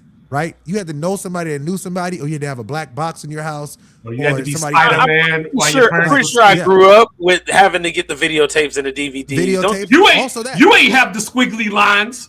I'm just saying, like, it was much harder to get, is all I'm saying. It was just much harder to get. Now, kids literally they can type 5 letters. Go to Twitter, 5 letters in their phone. Right. Go to Twitter. Like, and so with that, like they're sexualized at a much younger age without the context of this is not what a real relationship is supposed to be like. This is not what it is actually like when a man and woman decide to engage in sexual activity. I think the other thing that gets lost is when we were looking for it when we were younger with the squiggly lines and the mixtapes. It had a dirty essence to it. Yes. So you knew it was like, I shouldn't be watching this. So you're purposely waiting. Parents go to sleep, or you're home alone. You know what I mean? Like you knew there was something wrong with whatever you were watching. And I think nowadays the dirtiness is starting to. The shame of it all is disappearing. Well, it's just everywhere now. That's the thing. Like, you know what I mean? Like you were saying, like you don't even have to type in things. You know what I mean? You could just be scrolling and then boom. Yeah. You know what I'm saying? Like, you know what I mean? Like, what the hell are you looking at? Like, right. No, like, literally, didn't do that. You could just like literally, depending on literally. Sorry, I says literally, like you can just be scrolling Twitter or X, like just minding your business. You're not looking for nothing crazy, and boom, on your timeline is right there, right? Like nudity is more prevalent than ever. Like it takes nothing to see nudity on the internet. Like it's not hard, and so I think for me the bad element of corn, if you would, is when we don't equip our kids to understand what this thing actually is. And for adults, like you said, Jack, if you have an addiction, like you need to manage that addiction. You need to be very mindful of it. And you need to get some help, because it can cost you your marriage. It can cost you your livelihood. There are people that would rather, stay home and deal with themselves than to go to work and earn money for a living, which sends us back to question one. Why are you begging me for money when I know that you're home? You have mad time to be home dealing with yourself and not going to get another job. Also, and now you ask me for money. I think it goes into this thing that nobody wants to talk about, and how we keep okaying prostitution, and we keep okaying, just sex work is real work, and even saying don't kink shame. You know what I mean? Like we're doing this thing where we are basically okaying people to just go out here and do shameful acts without feeling a way about it. Nobody wants their daughter to have OnlyFans. However, you're the biggest advocate for OnlyFans is okay and porn is okay and we should let it happen. But if it was your kid, you'd have a problem with it. And I think that's the biggest thing. We don't like prostitution, but we want to put on the kayfabe act and pretend. So where do you go with things like, say, 50 Shades of Grey, and you know what I mean, or like, like those Cinemax movies. Well, no, not the books. I'm just on. I can stick with the movie, but I'm just saying like the. So I think the softcore stuff was a little better, because if you're reading 50 Shades of Grey, you're coming up with those things in your head. You know what I mean? Like you're not really watching it and really I think that the big popular groups that were reading those Zane Sex Chronicles and 50 Shades of Grey and all that kind of stuff back in those days, it's a form of porn, but it's still more of their imagination. Yeah. So I was going more from the standpoint of it becoming a mainstream movie, and like being in actual theaters, and even though it's not hardcore by any means. Okay, well, I'll say this. I'll say when it comes to the 50 Shades of Grey, and I mean, I ain't gonna lie, I was outside when that happened. It was an epidemic, dog. Like, it was crazy how many old ladies and like the freaky old ladies that was outside trying to go to the movie theater at the time that 50 Shades of Grey came out was low-key insane. But I think that at the end of the day, like, I don't want it to be like, oh, I'm the goody two shoes who just think nobody should watch porn and be perfect and all this other stuff. My whole thing is everything is good, but you need limitations on everything, right?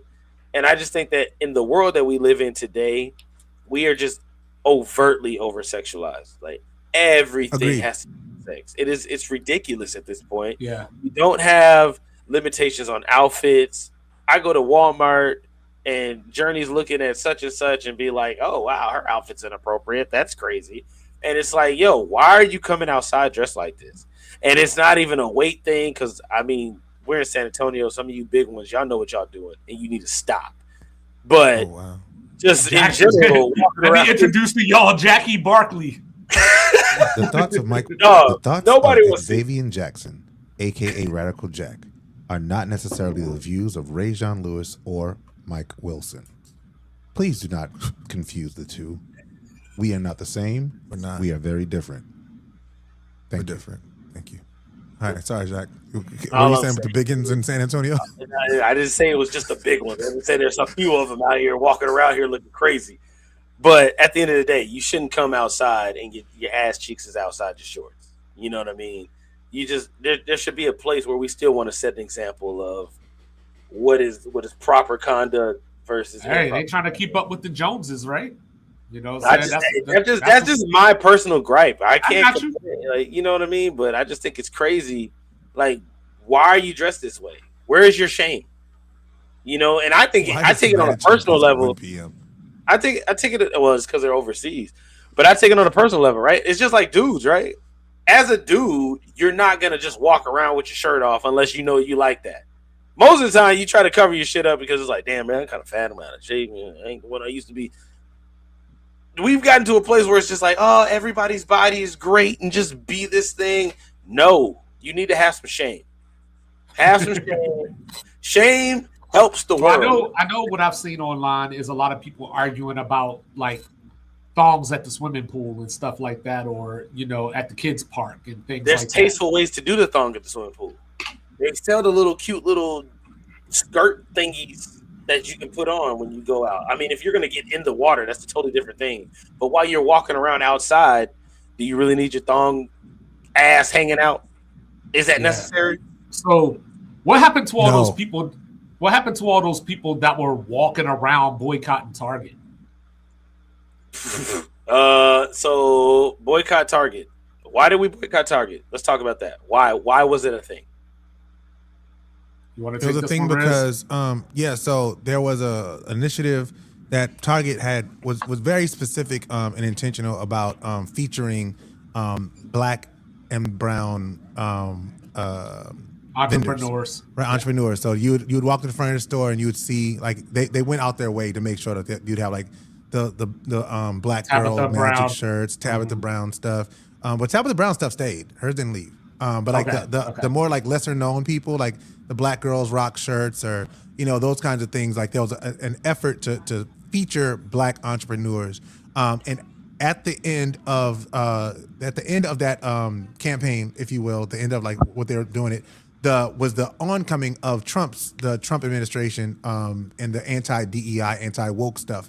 And Target just decided not to renew that policy of supporting of going out their way to support black and brown entrepreneurs, and that led to a boycott from a lady in Minneapolis. Minneapolis is where Target is actually centered. Their headquarters are at. So that was the start of it. And from there, Pastor Jamal Bryant, who's a pastor out of Atlanta, Georgia, he started backing and really pushing the narrative out to the rest of the world. Like, hey, we are not supporting Target. We're not visiting Target. We have this 10-point plan that we want to see in order to make sure. It was like one was like investing. We want to see Target invested in black banks. We want to see them put X amount of dollars into local communities. We want to see them invest in these kind of things as sort of an end game for it. Because at first it was we're just boycotting Target. There wasn't really an end game that was stated by the original lady. But Jamal Bryant sort of added some structure around it, and that's when it really blew up. A couple months ago, Jamal Bryant apparently struck a deal with Target. He came out and said, "Hey, y'all, the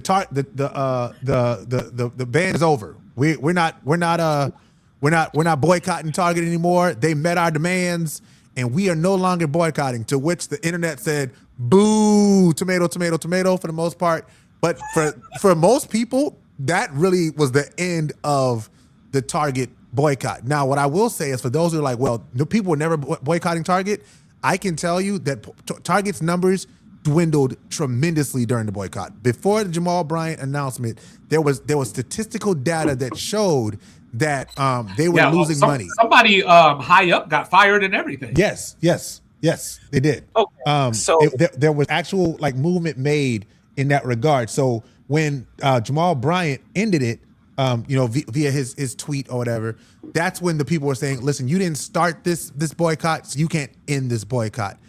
Which brings us to the conversation for the day, and I'll pause there because I didn't want to go to the next thing without. Okay, so this is the thing, right? To boycott is to engage in the concerted refusal to have dealings with a person, a store, an organization, usually to express disapproval or to force acceptance of certain conditions. My thing is, we're boycotting Target because they decided not to renew the entrepreneurial push, right? Or independent entrepreneur push. And that's why people were boycotting. But they stopped doing that because they didn't renew the policy. And everybody assumed because of Trump's whole I hate DEI, whatever, that's why Target decided not to do it. But at the same time, there's people that were mad at Target for pushing the LGBT stuff, and then Target stopped doing that. And I think my biggest issue is the boycotting thing is like a pick and choose type of race where we boycott stuff because sometimes it's black, sometimes it's community, sometimes it's just let's get the attention on this. Sometimes like the Blackout Tuesday thing they did one time where it's on Instagram, everybody put your profile picture as just black a black square. Yeah. You just do stuff just to see if everybody's gonna follow the trend. My thing is boycotting Target. What is that doing to help these entrepreneurs at the end of the day? Were they getting paid for Target having their shit out there? Were they getting some type of extra boost besides Target showing their clothes at the front of the store? Because if you never go to Target, then it doesn't matter anyway. But you said they were getting a check. I mean, there are people buying their products. So if you can sell your product, then you make money. Okay, I give you that. But at the same time, it's like, okay, what if Target just decided to go a different direction and it just so happened to be that direction at the time that happened? No, I think because Target they're just boycotting a leaves. store that actually didn't do anything to people. So I don't know. Well, Target wasn't the only business. Like there was a wave ride going on, a wave riding going on. Yes. And where it was like, oh, and it is, and I'm not turning this into a blame Trump thing, but it was soon after he assumed the presidency, a lot of companies went this way. The NFL stopped doing some things that they were doing. And it was because, like, he's been threatening all these schools to cut their funding and all these different things like that. So that's why people placed him at the center of it. So with that being said, like for me, right, when it comes to the boycott, me and Faye was having this conversation when we first moved to San Antonio.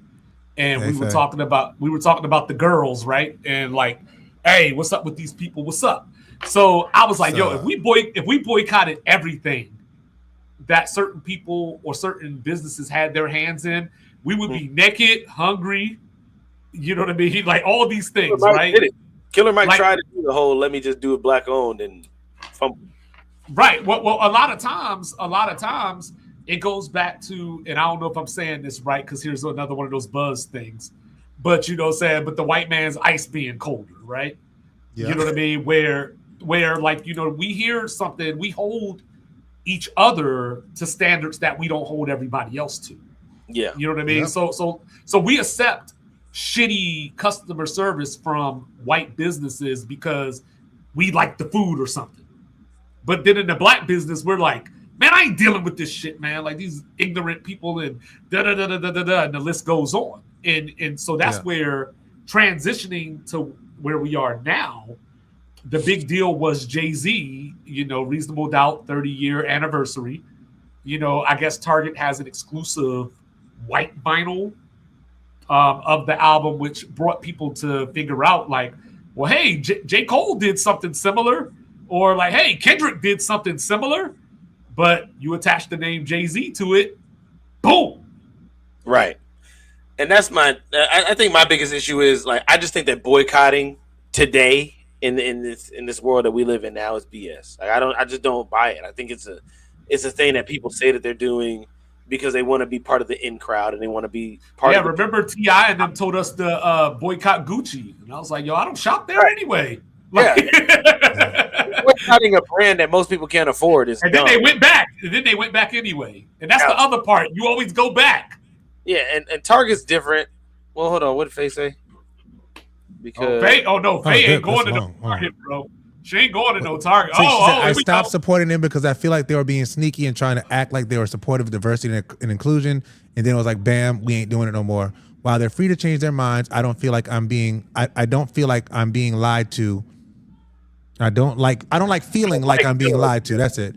And that you're pretending to be supportive, but then change up, and it don't fly with me. And if it don't make sense, Mike can explain it better since my communications kills. Jesus. We understand you, baby. We understand a great job. That was a good. That was a good great. paragraph. Hold on, wait, Faye, hold on. So we understand you, girl. No, we absolutely understand you, Faye. So what I'll say, as somebody who sort of rolls in these activism streets at times from time to time, we have to understand. So one thing we have to understand is we have to understand why we're doing a thing. That's very important.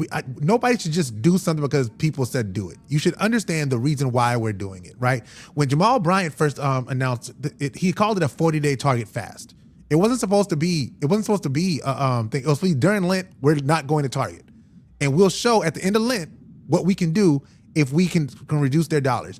He had no misunderstanding that he was going to make people stop shopping at Target forever.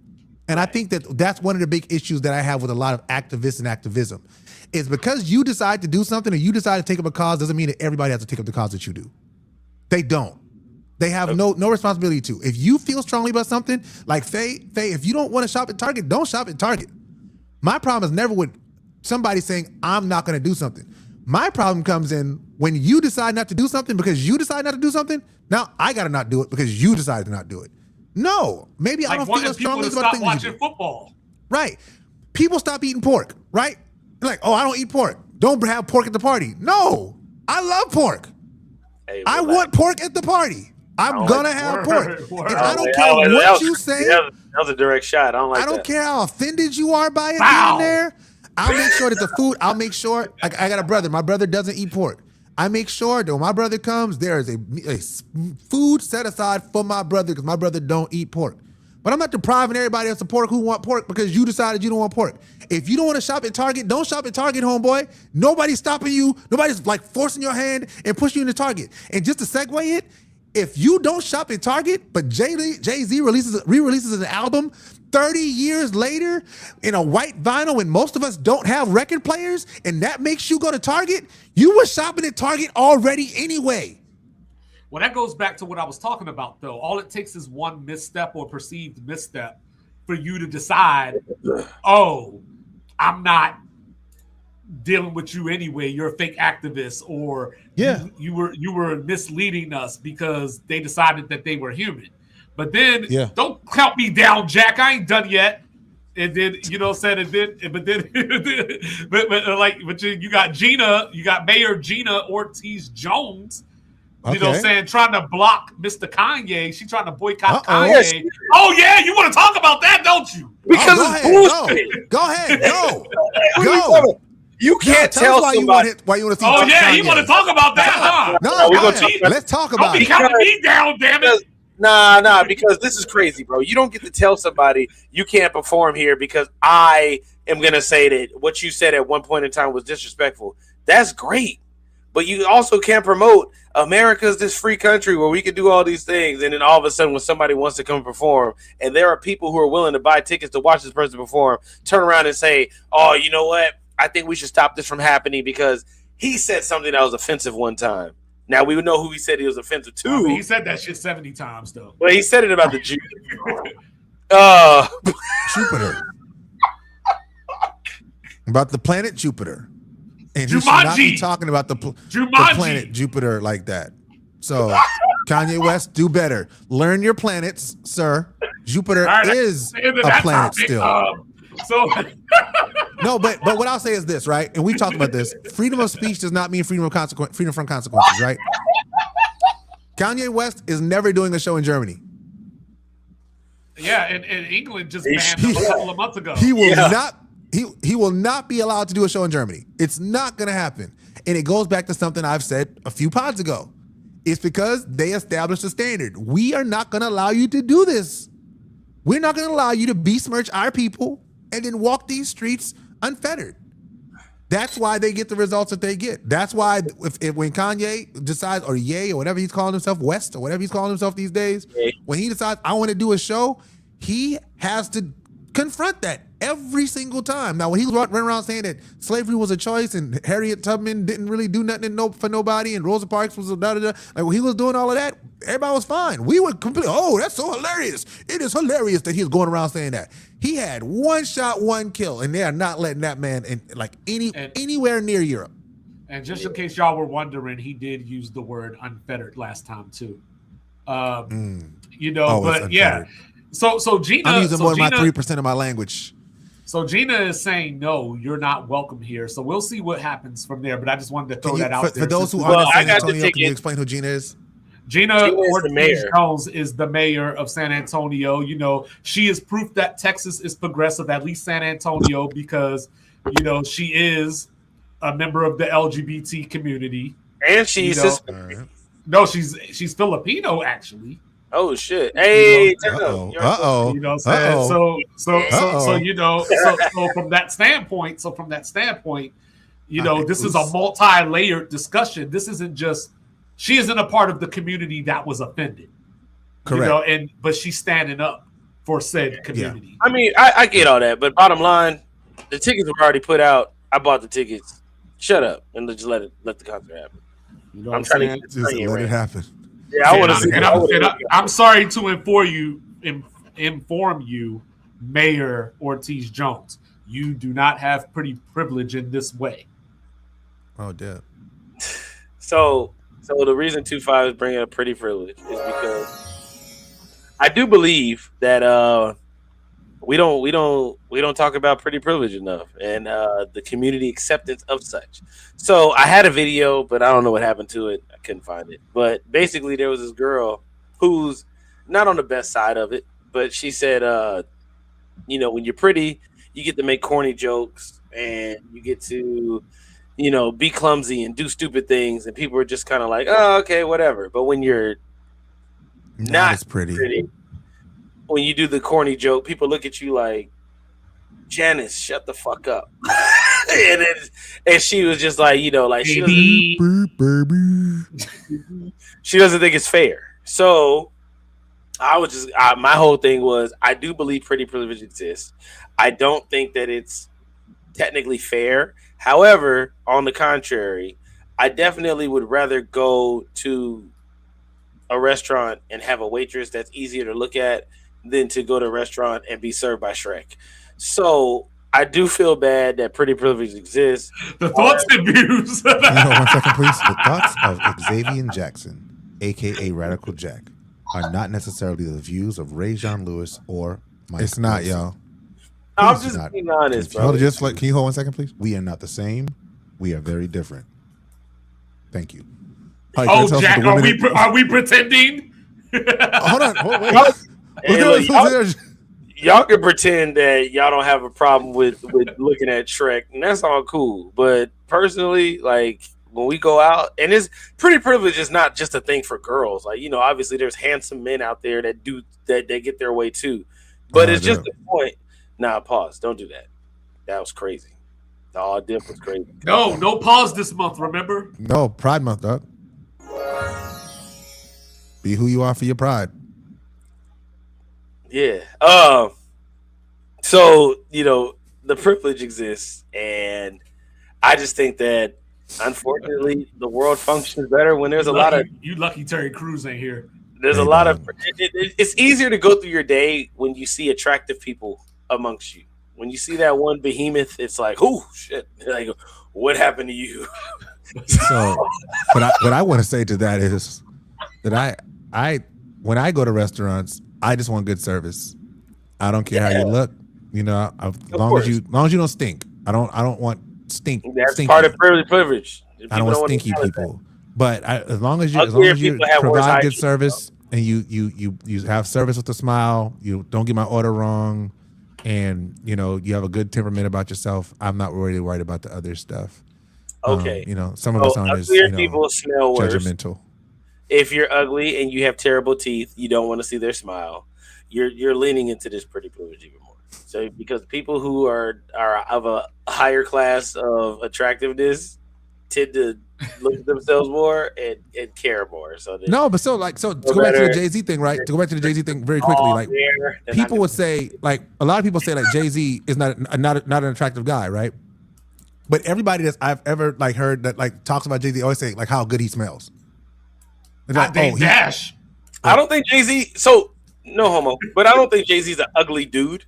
I think that he's just. But that's been the thing. This whole thing, like, there's been a whole like after the concert, there was my entire time was like, you cannot convince me that Beyonce is married to that ugly man, and I'm like, but this is the thing, right? The man's a billionaire. People act like Jay-Z didn't exist in Big Pimpin' and stuff like that. Like that guy was a normal looking dude. He wasn't ugly. Like he ain't Flavor Flav. Like, he ain't Flavor Flav for he sure. got the Sam Cassell face. Like, what are we doing? Yeah, he was sitting on the couch taking over your shit. Eating up. Leaving condoms. He leaving condoms in the baby seat. That's crazy. Oh, I wasn't even talking about that song. You freak. I wasn't even talking about that song. Well, you know what? I'm glad that we talked about the pretty privilege, but so do you think that Emily Blunt has pretty privilege? Yeah. Why are we being asked that question? Because that's my segue. Oh, I didn't know the topic. All right, so go ahead. Disclosure Day. So Disclosure Day is my movie of the week. Nice. I think that everybody should go out and see Disclosure Day. If you like alien movies, if you like Independence Day, Men in Black, Close Encounters of the Third Kind, E.T., if you like Jurassic Park, Steven Spielberg is all part of those movies that I just listed. Disclosure Day is about the FBI, not the FBI, I'm sorry. It's about a secret organization that happens to know that we have communication with aliens, and the one guy that works in there, he decides to be a whistleblower, and he wants to have a Disclosure Day where he shows everybody on the planet aliens do exist. That is the plot of the film. The film is amazing. You can tell there's a budget behind it. Everybody came to act. Emily Blunt's in it. Oh man, I can't remember his name, but Kurt Russell's son is in it. You know him from Black Mirror. Russell Westbrook. That's crazy. What? Yeah, he's in Black Mirror. He's in Monarch. Josh O'Connor, Colin Firth, Wyatt Russell. Wyatt Russell. Wild there we go. But yeah, and then of course Coleman Domingo's in there. You know him as Joe Jackson now. Everything. Coleman Domingo's having a year, dog. Having a year. The problem, okay, so I will say this, just a segue. I mean, not a segue, but just a one-off little tangent.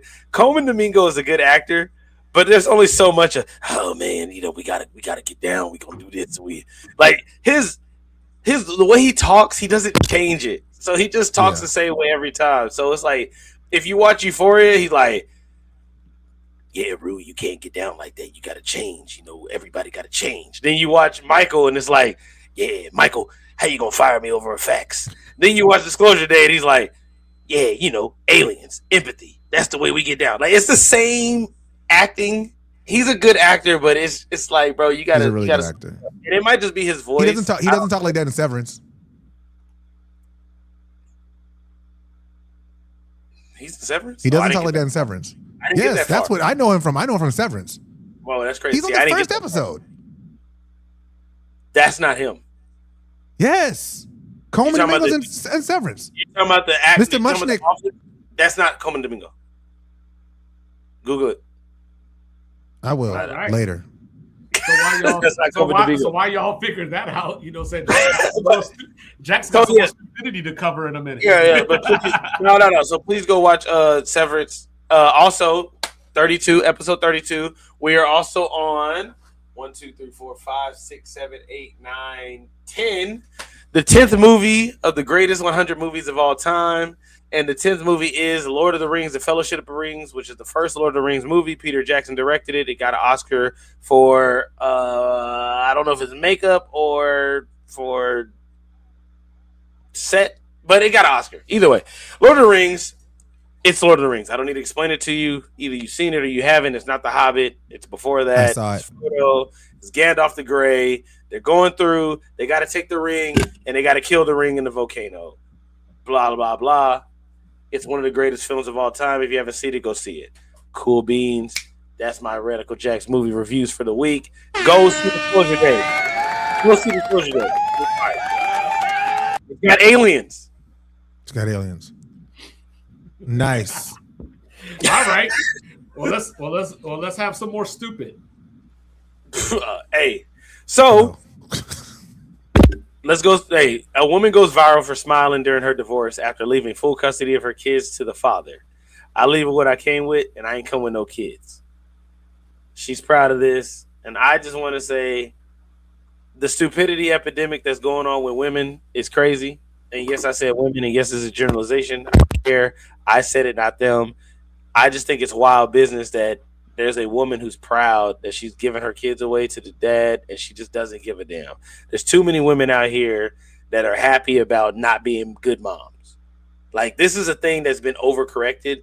I think the whole single mom thing that we went through in the 90s and late 80s, and how we've overcorrected with now it's like the dad's turn. Like, that's the thing where women are like, oh, they did it, so it's our turn. It's not the same thing, and it's not a good look. You know what I mean? Like I said earlier, bring back shame. You know, people want to see women being feminine and being happy, and like being a trash mom is crazy, bro. Like there's no real way to say that. It's just like, why you pushed this kid out. So the connection that you have with your children is always going to be deeper than what it is with a man. I know everybody doesn't agree with that. I do. That's my personal thing. I think that you grew this life inside of you, and then able to push it out and create the life and all that kind of stuff, and it just to walk away from it and not care is super crazy. Mm-hmm. There's that. Boom. Montez Ford, Street Profits. Street Profits just won the titles. They did. You see how Rez doesn't want to talk about women? No. What I'll say is, because so we've had this talk behind the scenes. There's some stuff in my real life that if I say anything on this topic, it's gonna go bad. So. Oh yeah, he'll crash out. Never mind. I think that shitty humans are just shitty humans. Okay. You know what I mean? Like, regardless of which side of the fence you're on or whatever. Now, the problem with a situation like this is, from my experience, when you talk to people of the fair sex about things like this, they say all the right things. You know what I'm saying? They say all the things that you would want to hear somebody say about these things. But they don't shun these people. You know what I mean? Like, they still are around these people. You know, they're still talking about living their best lives and these type of things with these people. So I'll stop there from that standpoint and pivot over to, I just don't understand how, as a person who grew a child inside of you, you could have that type of disposition. Like, that's literally one of the essences of things that makes you who you are. That we as men will never understand. We will never get that feeling. We will never have that ability. You know what I'm saying? So for you to just squander it and just think that it's not important is just horrible, and you didn't even deserve those kids in the first place. You know what I mean? And then on top of that, you know, I don't even know, like, at this point, like 10 years from now, is she allowed to come back? Like, are you allowed to mature and come back and say, I'm your mother? You know, or like, hey, like, I love you. It's the daddy wasn't there thing all over again. It's just mom's side now, and I think it might I know, but it's different, I think. You know what I mean? It Just is. from experience. Just from experience. Yeah, just from experience. Like, you know, it's forgive mom, fuck that dude. You know what I mean? It's kind of how society looks at these things. It's like, you know, she was going through something, maybe she had a mental issue with dad. It's just like, nah, he ain't shit. And there ain't no other explanation accompanying that. That's just me though. Yep. I mean, I don't see you wrong on the F the dude thing because moms do get grace. Moms get a lot of grace. No matter how terrible a mom could have been or should have been or whatever, a lot of the times that's your mom. She worked hard. She did this. She was a woman that had to grind through it, and people just want to lean into, sympathy. Whereas with the man, it's always like, oh, he left and, he should have tried harder, basically. So I get what you mean. Next time, make her go for the milk. You know what I'm saying? But before we get out of here, we got a return amongst us. We have an official relation tip. Yes, sir. We do. Great. All right. A brief one. And I'm only using this one because I actually was talking to my homeboy the other day. Shout out to Sam. We were having our monthly homeboy check-in. And we were talking about the fact that, we both have amazing wives, as everyone on this pod does as well. And everyone, I'm pretty sure, who's viewing this, who's married, also have amazing wives, I'm sure. And one thing that we were talking about, the fact that our wives sometimes don't like for us to like if we give them money to go buy something, they'll buy something for a house. They won't really want to get anything for themselves. So the relationship I wanted to give y'all this week was one that I sort of talked to him about. Hopefully his wife doesn't watch this so she don't see it. I don't think she will. But the tip was that there are times when if I want my wife to, invest in herself, a lot of times what I'll do is we will either go to a place and I will give her a gift card to that place while we're in the place that she can only spend there. Or I'll buy a gift card for a specific place versus saying, okay, here's a budget of whatever. Because a lot of times, especially if you have a lot of homebody women, they're very giving, they're very selfless in a lot of ways, and they will just spend the money on things for the house. Or, buy something for you or buy a dinner and like, oh, I'm gonna use this money, I'm gonna save it so I can buy you dinner later. Like, no, I want you to spend this money in Victoria's Secret. So I'm gonna give you X amount of dollars in Victoria's Secret for you to spend in the store and in the store only.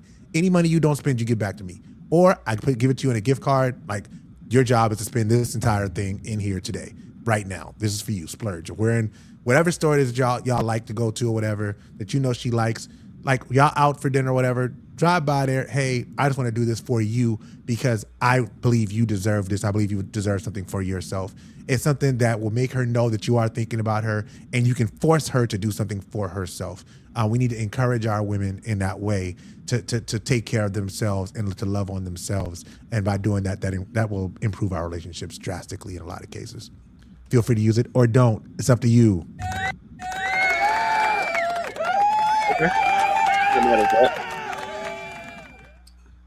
know what I'm saying? The relation tip. Yep. Jack, you ready? Yeah. Let go. All right. Well, as always, we appreciate everyone who tunes in, whether you're a first-time listener or a last-time listener. We're just three guys with a perspective, hoping to deliver a diverse way of thinking. We appreciate everybody who tuned in today. All the comments were great. Check us out again on YouTube, Facebook, Instagram, TikTok, all that good stuff, man. Please, please, please like, share, subscribe. Hope it was entertaining for you guys. Going further, we will put the sports topics at the end because too many of y'all don't care about sports. So we're gonna go ahead. Un-Americans. Yeah, we're gonna switch that up, man. I see the drop off. It's all every episode. It's like y'all don't care. It's also a 2-hour pod, so I didn't expect you to stay on for the full 2 hours. Yeah, I mean it was 2-hour pod, but all the people that say, "What up, Casey? Appreciate you." What up, Casey? Thank you for sticking around. Thanks, Faye. Hey, meet me at Cigars International Saturday. Oh, is that what we're doing? That's what we're doing. Okay, hey. During Night of Kings. Hey, it's Cigar International on Saturday. What's happening on Saturday? Night of Champions. The PLE, but we got to plan around it. We'll figure it out. You gonna play on Saturday? Night of Champions. Yes, I get that, but on Saturday. Oh, well, we could watch Night of Champions beforehand, but yeah, so whatever. 1 o'clock. Anyway, Night of Champions is on Saturday. It's overseas, so it plays at 1 p.m. instead of the average, 7 o'clock start time. We will be at Cigar International on Saturday, as 25 just said. So, bang, bang, let's get the cigars going. Bang, bang, Niner Gang. Rocky Patel's, Macanudos, all that good stuff. Sports reports is ordered tomorrow. Yeah. Casey needs $75 for the cigars, so Oh, 2.5. nah, we cool, Got we it? cool. You rich? But nah, man. Appreciate everybody tuning in. What up, Reek? That's my little brother right there, y'all. What up, Rick? You know what I'm saying? That's my guy. You know, he's a dickhead, but I love him. Oh shit. Oh, Hey, we other didn't say it, cigar but- lovers in here. Okay. We didn't say it, but happy Juneteenth. Hey, Crystal, what up, Ohio? OHIO. What up, my girl? How you doing? What up? That's my What up, girl. what up? All right. Yo, But yeah. Oh yeah, you're we- right. Juneteenth was this weekend. So Yep. you know what I'm saying? I hope everybody got out, got their barbecue. I boycotted barbecuing, so there was none of that for me. But if you got out this weekend and did some barbecuing, happy Juneteenth. I hope everybody celebrated. Hope it was a good black affair. All that good stuff. Yes, black affair, because white people, y'all don't need to be celebrating this. Hope you enjoyed your day off. But that's about it. shout out to Black Wall Street, 1921 will not be forgotten ever. Tulsa, Oklahoma, Greenwood community. Shout out to Little Rock 9. We'll never forget you. I appreciate you. I celebrate you every day. For sure. Okay, well, there we go. He did bring up the 9. Y'all already know it's already about Radical J, man. The whole 9, living it always. Live your 9. Never stop trying to find it. The 9 is the completion. The 9 is the finality. You know what I'm saying? So everything that we do, we always do it to the 9. Again, we're just 3 voices trying to have a perspective. You know what I'm saying? I've been drinking a little bit. You know what I'm saying? I had that remix. Feeling good right now. But open dialogue always expands intelligence. Have good conversations. Be willing to listen. Stay open. Stop trying to argue. Yes. Stop trying to be right. You're okay. Yes, you missed the porn discussion.